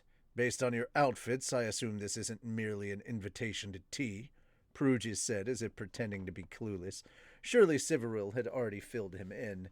There was no way he didn't know what this was about. His reception was flippant and cold, but he did agree to an audience, so maybe this back and forth was little more than formality. "Lord Perugius, I have come here to seek your aid in my bid to become king of the Asura kingdom." Ariel cut to the heart of the matter, not distracted by his little act. "Oh, then allow me to ask you once more." Perugius put his elbow on his armrest, leaning his cheek against his fist as he tilted his head and said, "What is the most important thing a king must possess?" Ariel lifted her chin. "The most important thing a king must possess is..." I hadn't heard her answer yet. Ariel said she knew it, but there was no guarantee it was the right answer. Of course, even if she hadn't told me what it was, I wouldn't have known if it was correct either.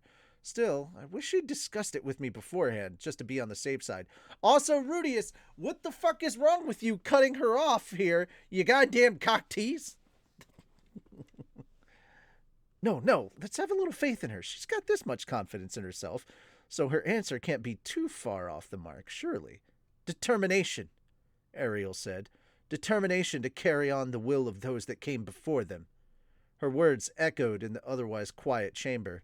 It was so quiet, aside from her voice, that it was hard to believe 17 people were present. "Oh?" Perugius exhaled. His expression was still unreadable, giving no hint whether she'd hit the mark or missed it entirely. Okay, just so you're aware, this is the scene currently. And come on, mouse, don't be that way. Determination to carry on the will of those that came before them. That was the answer she'd arrived at, and I could understand why. Her path to the crown began with death. Derek was the first to fall. 13 of her other retainers joined him.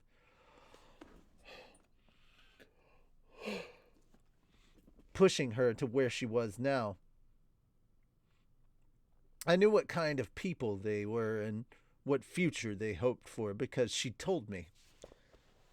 Though, through his words, Derek had communicated his will for her to carry on.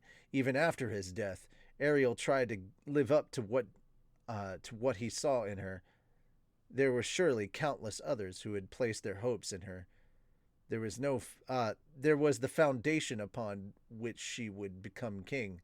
Then there was Gaius Freenan Osira, Perugius' close friend and a man who rose to prominence during a time of war. Our arduous research had revealed that he'd once been a total scumbag, one who was sociable with a number of close companions. Gaius ventured into town nearly every day to guzzle booze and pick fights with adventurers and mercenaries. However, like any other human being, he surely had his days where he was in good spirits. Days where he'd drink just the right amount that'd lower his inhibitions enough to rag on the royals and nobles to any adventurer or mercenary who would listen. They would no doubt humor him while smiling awkwardly and occasionally pitch in when he needed help. Likewise, he would listen to their requests as well. In times of war, adventurers, mercenaries, and low-ranking soldiers were considered expendable pawns. Gaius met them at their level and listened to their final wishes. At least, that's what I'd gathered. And then he went on to become king, not because he wanted to, but because he had no other choice. There must have been nobles and knights who weren't pleased to see him ascend the throne, but not among the adventurers and mercenaries. They supported him. That was why Perugius and the others left on their journey to take down Laplace and ultimately succeeded. They were compelled to aid someone who honored the last wishes of the nameless soldiers who fought and died on violent battlefields. While Perugius and his party were away, Gaius succeeded in fending off the invaders. Of course, that wasn't just through the help of adventurers and mercenaries alone. Their efforts would have failed unless they all came together to halt Laplace's relentless advance. Somewhere along the line, the nobles and knights must have caved and decided to support him. Not because he'd inherited the wills of the deceased, probably, but because he was carrying on the wills of the fallen father and brothers to protect Osira. With this connection to Gaius, it surely had to be the right answer, but was it really? Personally, I'd think it was kind of low-hanging fruit. After a long pause, Perugius grunted. Carrying on the will of the deceased, you say? He stared down at her and chuckled. In other words, your desire to become king is entirely contingent upon the will of other people. You think someone like that can truly be king? His tone condescending and derisive, which probably meant we had given him the wrong answer. Ariel, however, did not lose her nerve. Yes, you are entirely right, Lord Perugius. My desire is contingent upon the will of others. I am sure that is far cry from the rest of the world. That is a far cry from what the rest of the world would consider a true king. But, she took a deep breath, and a face full of determination said, if I can be the king those who entrusted their wills to me hope for, then I do not mind if I am not a true king. Oh? Perugius scowled, looking none too pleased with her answer. And you would ask me to aid a king as foolish as you? Yes. If I am such a fool, all the more reason I should be hoping for your assistance. Ha! Oh boy, I didn't like where this is headed. Ariel had given him a thoughtful answer. Instead of obsessing over what made a true king, she would focus on fulfilling the wishes of those who had died for her. That was the kind of leader she would be. A king of the people, whose policies reflected their wishes. Whether that was the correct answer or not, it was an admirable goal. Alas, it seemed to be a far cry from what Perugius had hoped for. Do you really think your answer is enough to compel me to aid you? Perugius asked. Ariel shook her head. No, I do not, my lord. However, these are my true feelings. No lies, no obfuscation. This is the king that I, Ariel Anamoy Osira, wish to become. Her gaze fixed intensely on Perugius. If you reject what I stand for, then I have no need of your power. Her words were dismissive. Even Perugius was caught by surprise. His eyes widened. A ripple of shock ran through the 12 spirits gathered. Sylphie and Luke were taken aback, and so was I. I knew we needed Perugia's assistance for victory, so we'd be in hot water if he really did turn her down. Perugius narrowed his eyes. You think you can attain the throne without my assistance? If my ideals are so vastly different from yours, then I think your aid would be more of a hindrance than a help. Perugius dropped his hand from his cheek and slowly stood up. His features were tight with fury, mouth stretched in a thin line, and eyes widened. He hadn't balled his fists, but his shoulders were squared. Suddenly he raised a hand. Momentarily, I imagined all 12 of the spirits lunging at Ariel, but that wasn't what happened. Well spoken, Ariel Anemoi Asura, Perugia's voice boomed. You have made your conviction clear. I had tightened my grip on my staff, concentrating magic at the tip, intending to defend Ariel if I had to. Perugius' words gave me pause. I, Armored Dragon King Perugius Dola, hereby swear upon the name of my deceased friend, Gaius Freenan Asura, that I will aid you in your quest. His voice grew even louder. I will prepare a teleportation circle for you. Return to the palace as soon as you can. Set everything in place, and call me when you are ready. Thank you, said Ariel. Sylphie and Luke bowed even lower. I froze, hands still tightly gripping my staff. I was utterly confused. The way he spoke made it clear that she'd given the wrong answer. Her words had obviously displeased him, or at least that was the impression I got.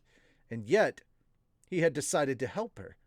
Did he see a spark of potential during their conversation or something? What was going through his head? I couldn't puzzle it out. By your leave, Ariel led our group down the carpet toward the exit. She wore a perfect poker face while Luke and Sylphie grinned triumphantly. And how could they not? Perugius was now officially supporting Ariel's bid for the throne. He was in her camp now, which meant I'd successfully completed my mission for Orsted. I got up and started to follow the party, then paused and glanced back at the throne. Perugius was surrounded by his 12 followers, arrogantly perched on his chair, staring down at the rest of us. He'd been watching us leave, which naturally meant that our eyes met when I turned around. What is it, Rudius Greyrat? Perugius asked. It's nothing. I was about to spin on my heel and start off after Ariel, but I couldn't shake my curiosity. I had to ask. So in the end, was that the right answer? Is that really what makes a true king? Perugius sighed and said, It was not the answer I desired, no. Then why did you agree to help her? He grinned. There was a time in the past when all of us thought that Gaius was the definition of a true king. He was flexible but cautious, generous but sensitive.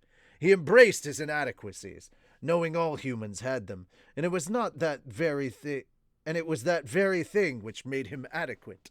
On top of that, he looked at people as people, capitalized on their strengths and helped them grow. He, more than any other I knew, was the most qualified to lead the humans in their war-ravaged world.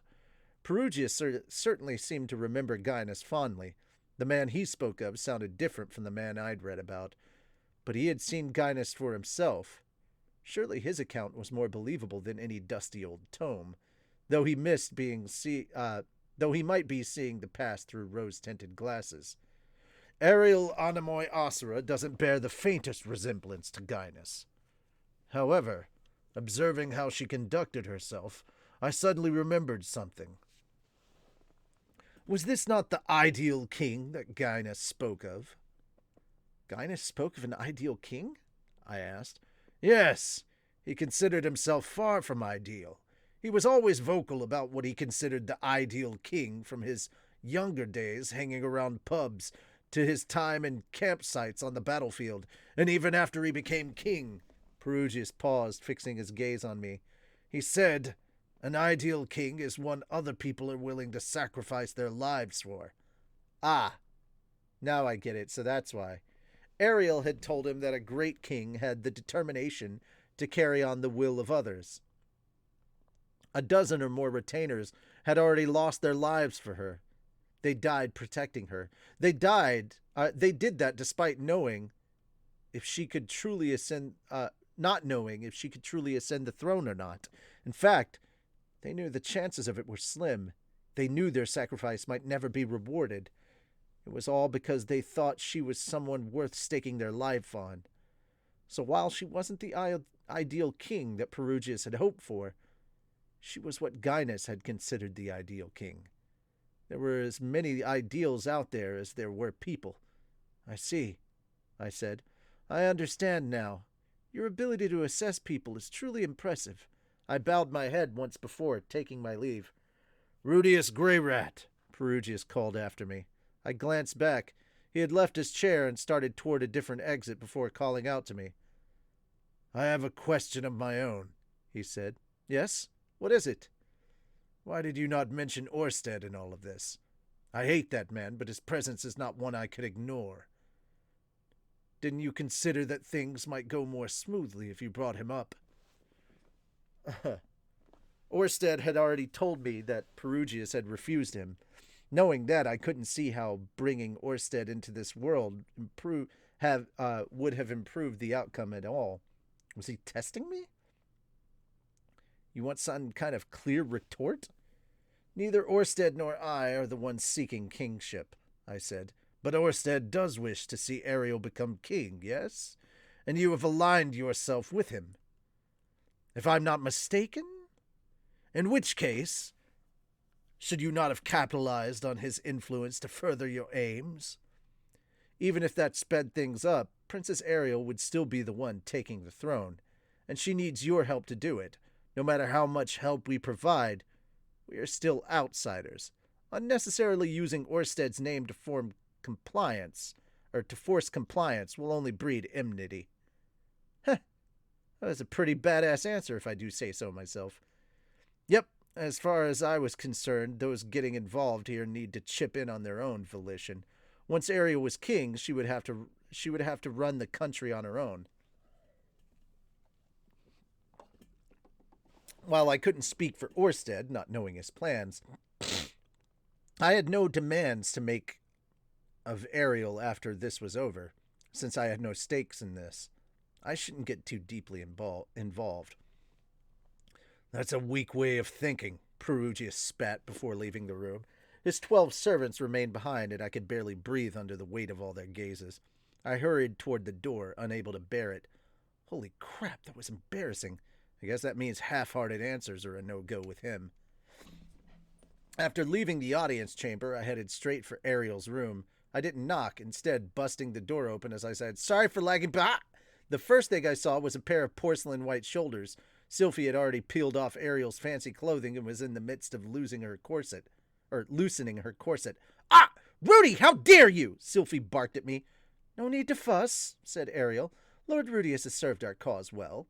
There is no need for him to seek permission to enter my quarters. If he considers a peek at my body a sufficient reward for his services, then that is a small price to pay.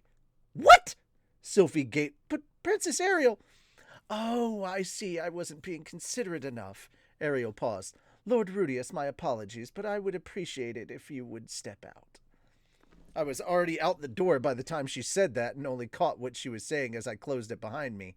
I had no idea where she got her false impressions from, but I wasn't shamelessly walking in to sneak a peek while she was undressing, although she does have a nice body. The same could be said of Eris, but hers was a product of intense training, while Ariel's figure was something she was naturally born with and didn't have to struggle to achieve. She had her genes to thank. If we were speaking of balance between top and bottom, though, Sylphie was no less impressive. Her chest and bottom were both tiny and flat. It was perfect symmetry. I loved that about her. Roxy, meanwhile, was a goddess, so she couldn't really be compared to anyone else. I can't roll my eyes that hard, but just imagine that I am. Next time I'll be sure to knock, I mumbled to myself.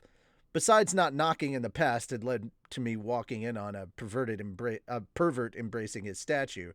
That should have been enough of a lesson for me. I must be a slow learner. Wait, hold up a second. Luke was in the room with them, though, right? So he was allowed to look? Well, wasn't surprising. Ariel probably felt more comfortable with him around than anyone else. All right, Rudy, you can come in now, Sylphie said, peeking out the door. When I tried to step inside, she pushed her lip out in a pout. Did you see her? You know, I noticed she wears white underwear. Sylphie's cheeks swelled with air as she scowled. I knew that she was also wearing white panties because I'd peeked when she was changing last night. I poked at her puffed up cheeks and pushed my way inside. A few steps later, I felt Sylphie pinch my butt. Oh dear, Miss Sylphie. Oh, hold on. Hold on. Hang on one second, guys. How much time do I have?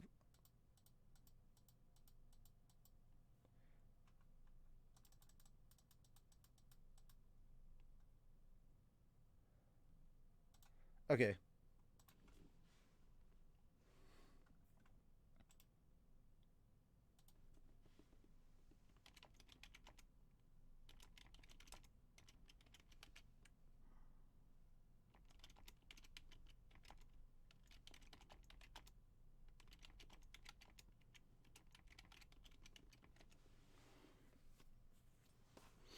Okay. Where are we? Doesn't matter with you, Rudy is. Okay. Okay. What is it, Mr. Rudius? Let's save our fawning for when we get home, shall we? This time she smacked my butt before marching to the corner of the room where she forcefully plopped herself on a chair. Her cheeks glowed red, which made her all the more adorable. Anyway, uh,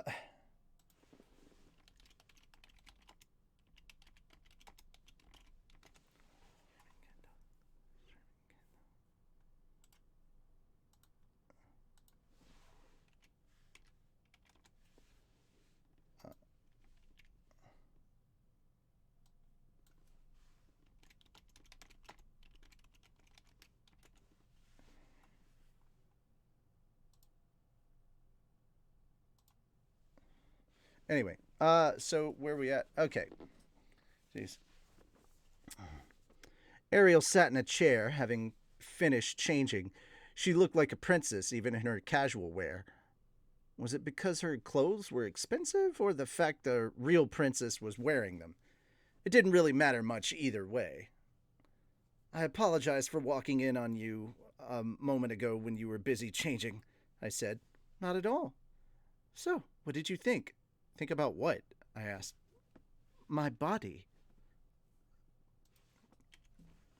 Does she really have to ask me that? I just know Sophie's gonna be furious with me later. No, this is probably a good test. Great, everyone wants to test me today. Better not pick the wrong answer this time. It was amazing, or so I would like to say, but personally, I prefer Sylphie's instead. Is that truly how you feel? Then I must apologize for showing you something so unsightly. Ariel snickered. Sylphie's face flushed even brighter as she grumbled. I can't believe you'd say that. Luke merely shrugged. Since we had successfully convinced Perugius to aid us, everyone was in good spirits. Please, have a seat, said Ariel. As soon as I settled across from her, her face turned solemn. Guess I should get serious, too. Thanks to your efforts, Lord Rudius, we can now move on to the next phase of our plan. I shook my head. No, I haven't done anything. No need to be humble. I only managed to find the answer because you took us to that library. But she had found that answer on her own, and she was the one who swayed Perugius with it. Granted, maybe I could take some credit for the outcome since Derek wasn't here to convince Perugius on her behalf, and in my future self's timeline, she never succeeded in earning Perugius' trust on her own. Guess there's no harm in patting myself on the back for this one. Still, Orsted was responsible for more than half of that plan. Now then, let's speak of what comes next. Lord Perugius advised us to return to the palace as soon as possible and set things up. I plan to heed his words and do just that.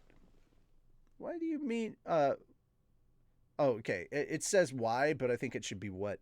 What do you mean by set things up? Exactly the words I imply. Yeah, see, the problem is I don't know what they imply. I paused. Hold up. I should probably try to think for myself before I ask for an explanation. To sum things up, Perugius wasn't going to hit the road with us and walk the whole way to the Asura kingdom. Thus, he wanted to send Ariel ahead so she could set the stage for his entrance.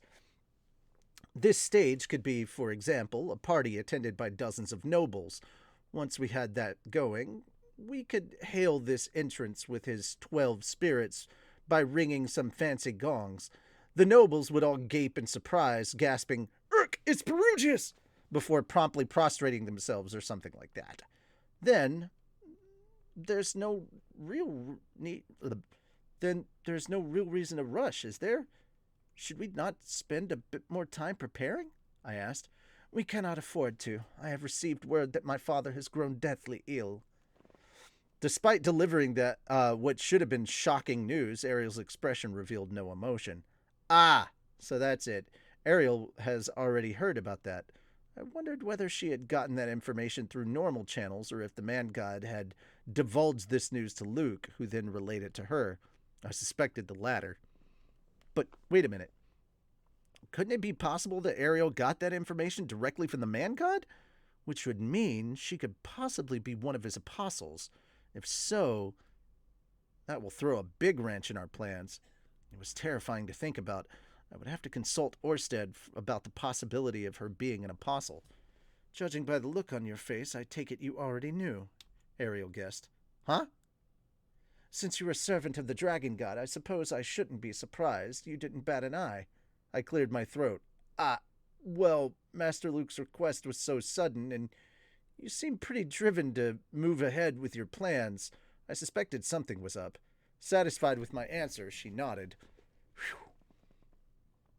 I am sure you must have your own matters to attend to, in which case 14 or 15 days should be sufficient for you to wrap things up and prepare for our journey, yes?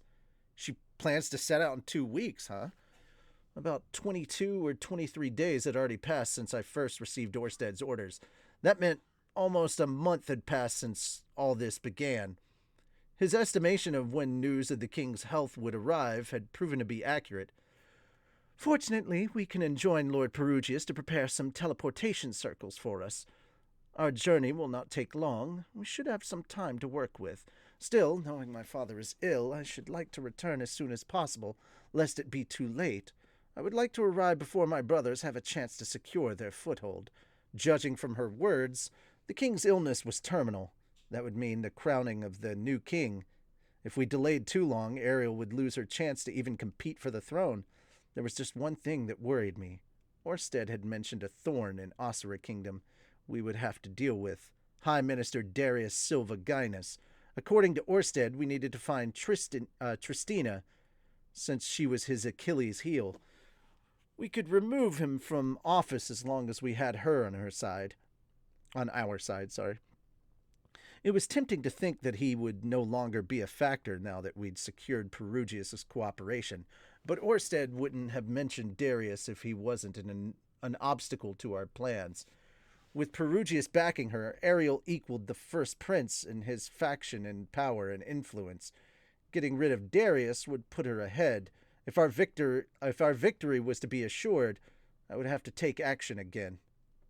Princess Ariel, speaking of teleportation circles, would it be better to have one placed near the border to Asura Kingdom than within the nation itself? I proposed. Oh, and why is that? If word gets out that someone as prominent as a princess was able to slip into the kingdom without passing through the border, they may begin to suspect something unsavory at work, especially since teleportation circles are forbidden. If you were discovered to have used them, it would spark unnecessary questions. I think it would be better to make our way from the border to the capital. That way the people can also get a glimpse of you as we pass by.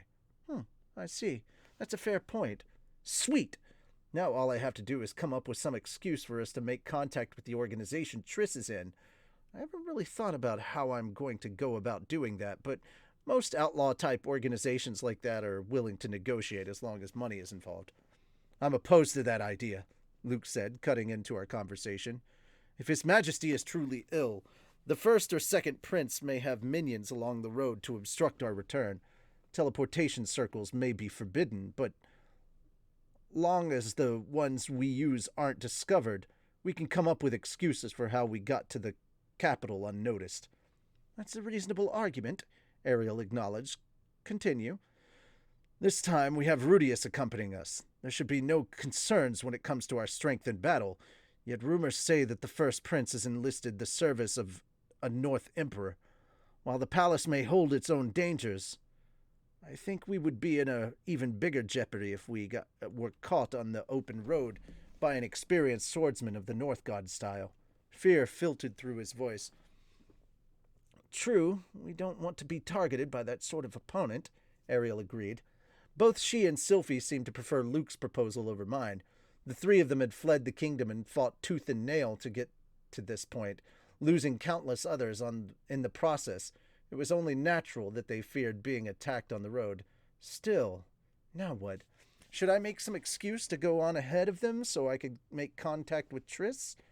No, it would defeat the purpose if something happened to Ariel and the others in the meantime. I had yet to satisfy all my suspicions that Luke was one of the man god's apostles. His suggestion might even be at the behest of the man god. Ariel furrowed her brow. You both make sound arguments. Sylphie, what do you think? Personally, I think we should teleport directly into the kingdom. We have no idea exactly where inside Asura this circle will take us. Plus, there can be no greater advantage than outwitting the first prince by not passing through the border checkpoint. So Sylphie backs Luke's idea. Also, Sylphie continued, we managed to slip out of the country without causing much of a stir. I see no reason why we shouldn't secretly sneak our way back in. It would take over a month to travel on foot from the border. Such time could be better spent on other things. As always, Sylphie's reasoning was sound and well articulated. It was easy to see her point and difficult to disagree with it. Very well, I understand your point of view, said Ariel. In that case, we will proceed as planned and teleport inside the Asura kingdom. Yeah, here's the part. They never think about the fact that, maybe they already know about the teleport spots and are like, hey, we're going to disable this shit so that you can't do that. You know? And that's exactly what happened. They literally disabled the teleport spots. Alrighty, so Ariel made up her mind while I was busy evaluating Sylphie's persuasive skills. This was partly my own fault for not sharing more information with Sylphie ahead of time. Oh boy, what do I do now? My options were either to work separate from the main group and get in touch with Triss, or find someone to do it in my stead. Ghislaine wasn't really cut out for that kind of stuff. Linelise was currently pregnant, and for that same reason I couldn't drag Cliff into this. Who else did I trust who also had talent for negotiation? Seems like it'd be out of Zenoba's wheelhouse, too, but maybe if I sent him along with Ginger. No, ordering around another country's prince like that might cause issues for me later. While I was lost in thought, a knock suddenly fell upon the door. Enter. Siveril stepped inside. She glanced around the room, fluttering her wings before saying, Just a moment ago, we discovered all of the teleportation circles inside Asura Kingdom had been destroyed. Huh? The news came out of nowhere, blindsiding us. What do you mean? Ariel asked. Allow me to explain. Siveril filled us in on the details. Following our audience session, Perugius commanded Siveril to immediately activate one of his magic circles. One in his floating fortress led directly to a specific location in Asura Kingdom. When she tried to do so, she found it wouldn't respond. Siveril sensed something was amiss and sent Aramanfi to investigate the circle on the other end, which was how they discovered it had been destroyed. He checked the other circles within Asura Kingdom, but each and every one of them had been destroyed as well. And so we are no longer able to teleport inside Asura Kingdom. Ariel made up her mind while I was busy I had not moved on to the next. The closest teleportation circle was now near the nation's border. We would have to walk the rest of the way there. Someone had deliberately sabotaged the circles. There was no way it could be coincidence. The only question was who. Was it the man god or Orsted? I could ask the latter tomorrow. Then I would know for sure. Still, the situation triggered something unexpected. Suspicion toward me. Right after I suggested we not teleport into the kingdom, they were forced by circumstance to do just that. As if it were orchestrated, Luke eyed me warily, as if he were certain I knew something about this and simply wasn't sharing. Even Sylphie looked nervously over at me. I was sure they both thought it was Orsted's doing. Ariel was the only one not shaken by the news. In that case, she said, I suppose we have no other option. We will follow Lord Rudius's suggestion. But Princess Ariel, Luke started to protest, gaping in shock. Ariel cut him off. Luke, inform Elamoy and Clean of the situation, and please help them with preparations. Sylphie, come with me. We need to pay our respects to the ladies and gentlemen of Renoa Kingdom. Sorry, I ran out of breath there. Of Renoa Kingdom. Oh, hey, Zeno, thank you for the follow. Can we get some Yantas in the chat? Be sure to say farewell to your family and friends for the time being. As you command, Luke said quietly. Despite the unease lingering in the room, we all parted ways. And that is the end of chapter 8, guys. I am being summoned to do a thing. So before I jump into that, I'm going to go ahead and ask you to let me know what you thought of these 2 chapters, especially that long, almost 50-page chapter 7. Let me know what you guys thought of this, because that's a lot of information that just kind of all happened. Things are kind of playing out pretty quickly. But I'm really curious to hear what you guys thought of the Library Labyrinth, and just the fact that a book that brought someone to tears, and their tears falling on the ink and smudging the ink, is what led to that whole thing. It's not somebody setting fire to something or doing this or that accidentally. Like, literally somebody cried on a book, and that summoned all the monsters. So kind of silly, but a really good, from a writer's perspective, a really good thing right there. I'm going to take a look at the exercises real quick and get to those. So let me check on that real quick, and I'll get to it. 10, 10, 10, 10, 10, 10. Okay, so it's just 10 of all the stuff. Cool. Then I will go ahead and do those real quick. I have 10 of all of it. And yeah, once I get done with that, we'll move on. But for those of you watching on YouTube, just go ahead and leave your thoughts down in the comments when this goes live. Thank you so much. I'm curious to hear what your thoughts are, and I will see you guys next week. I will cover chapter 9 and the bonus chapter. Chapter 9 is like 60 plus pages, so I'm not going to be able to read it in one sitting. Well, I'm not going to be able to read it in this sitting. It'll have to be its own thing. That's what I meant. That having been said, though, for everybody watching on YouTube, thank you so much for coming. Bye-bye.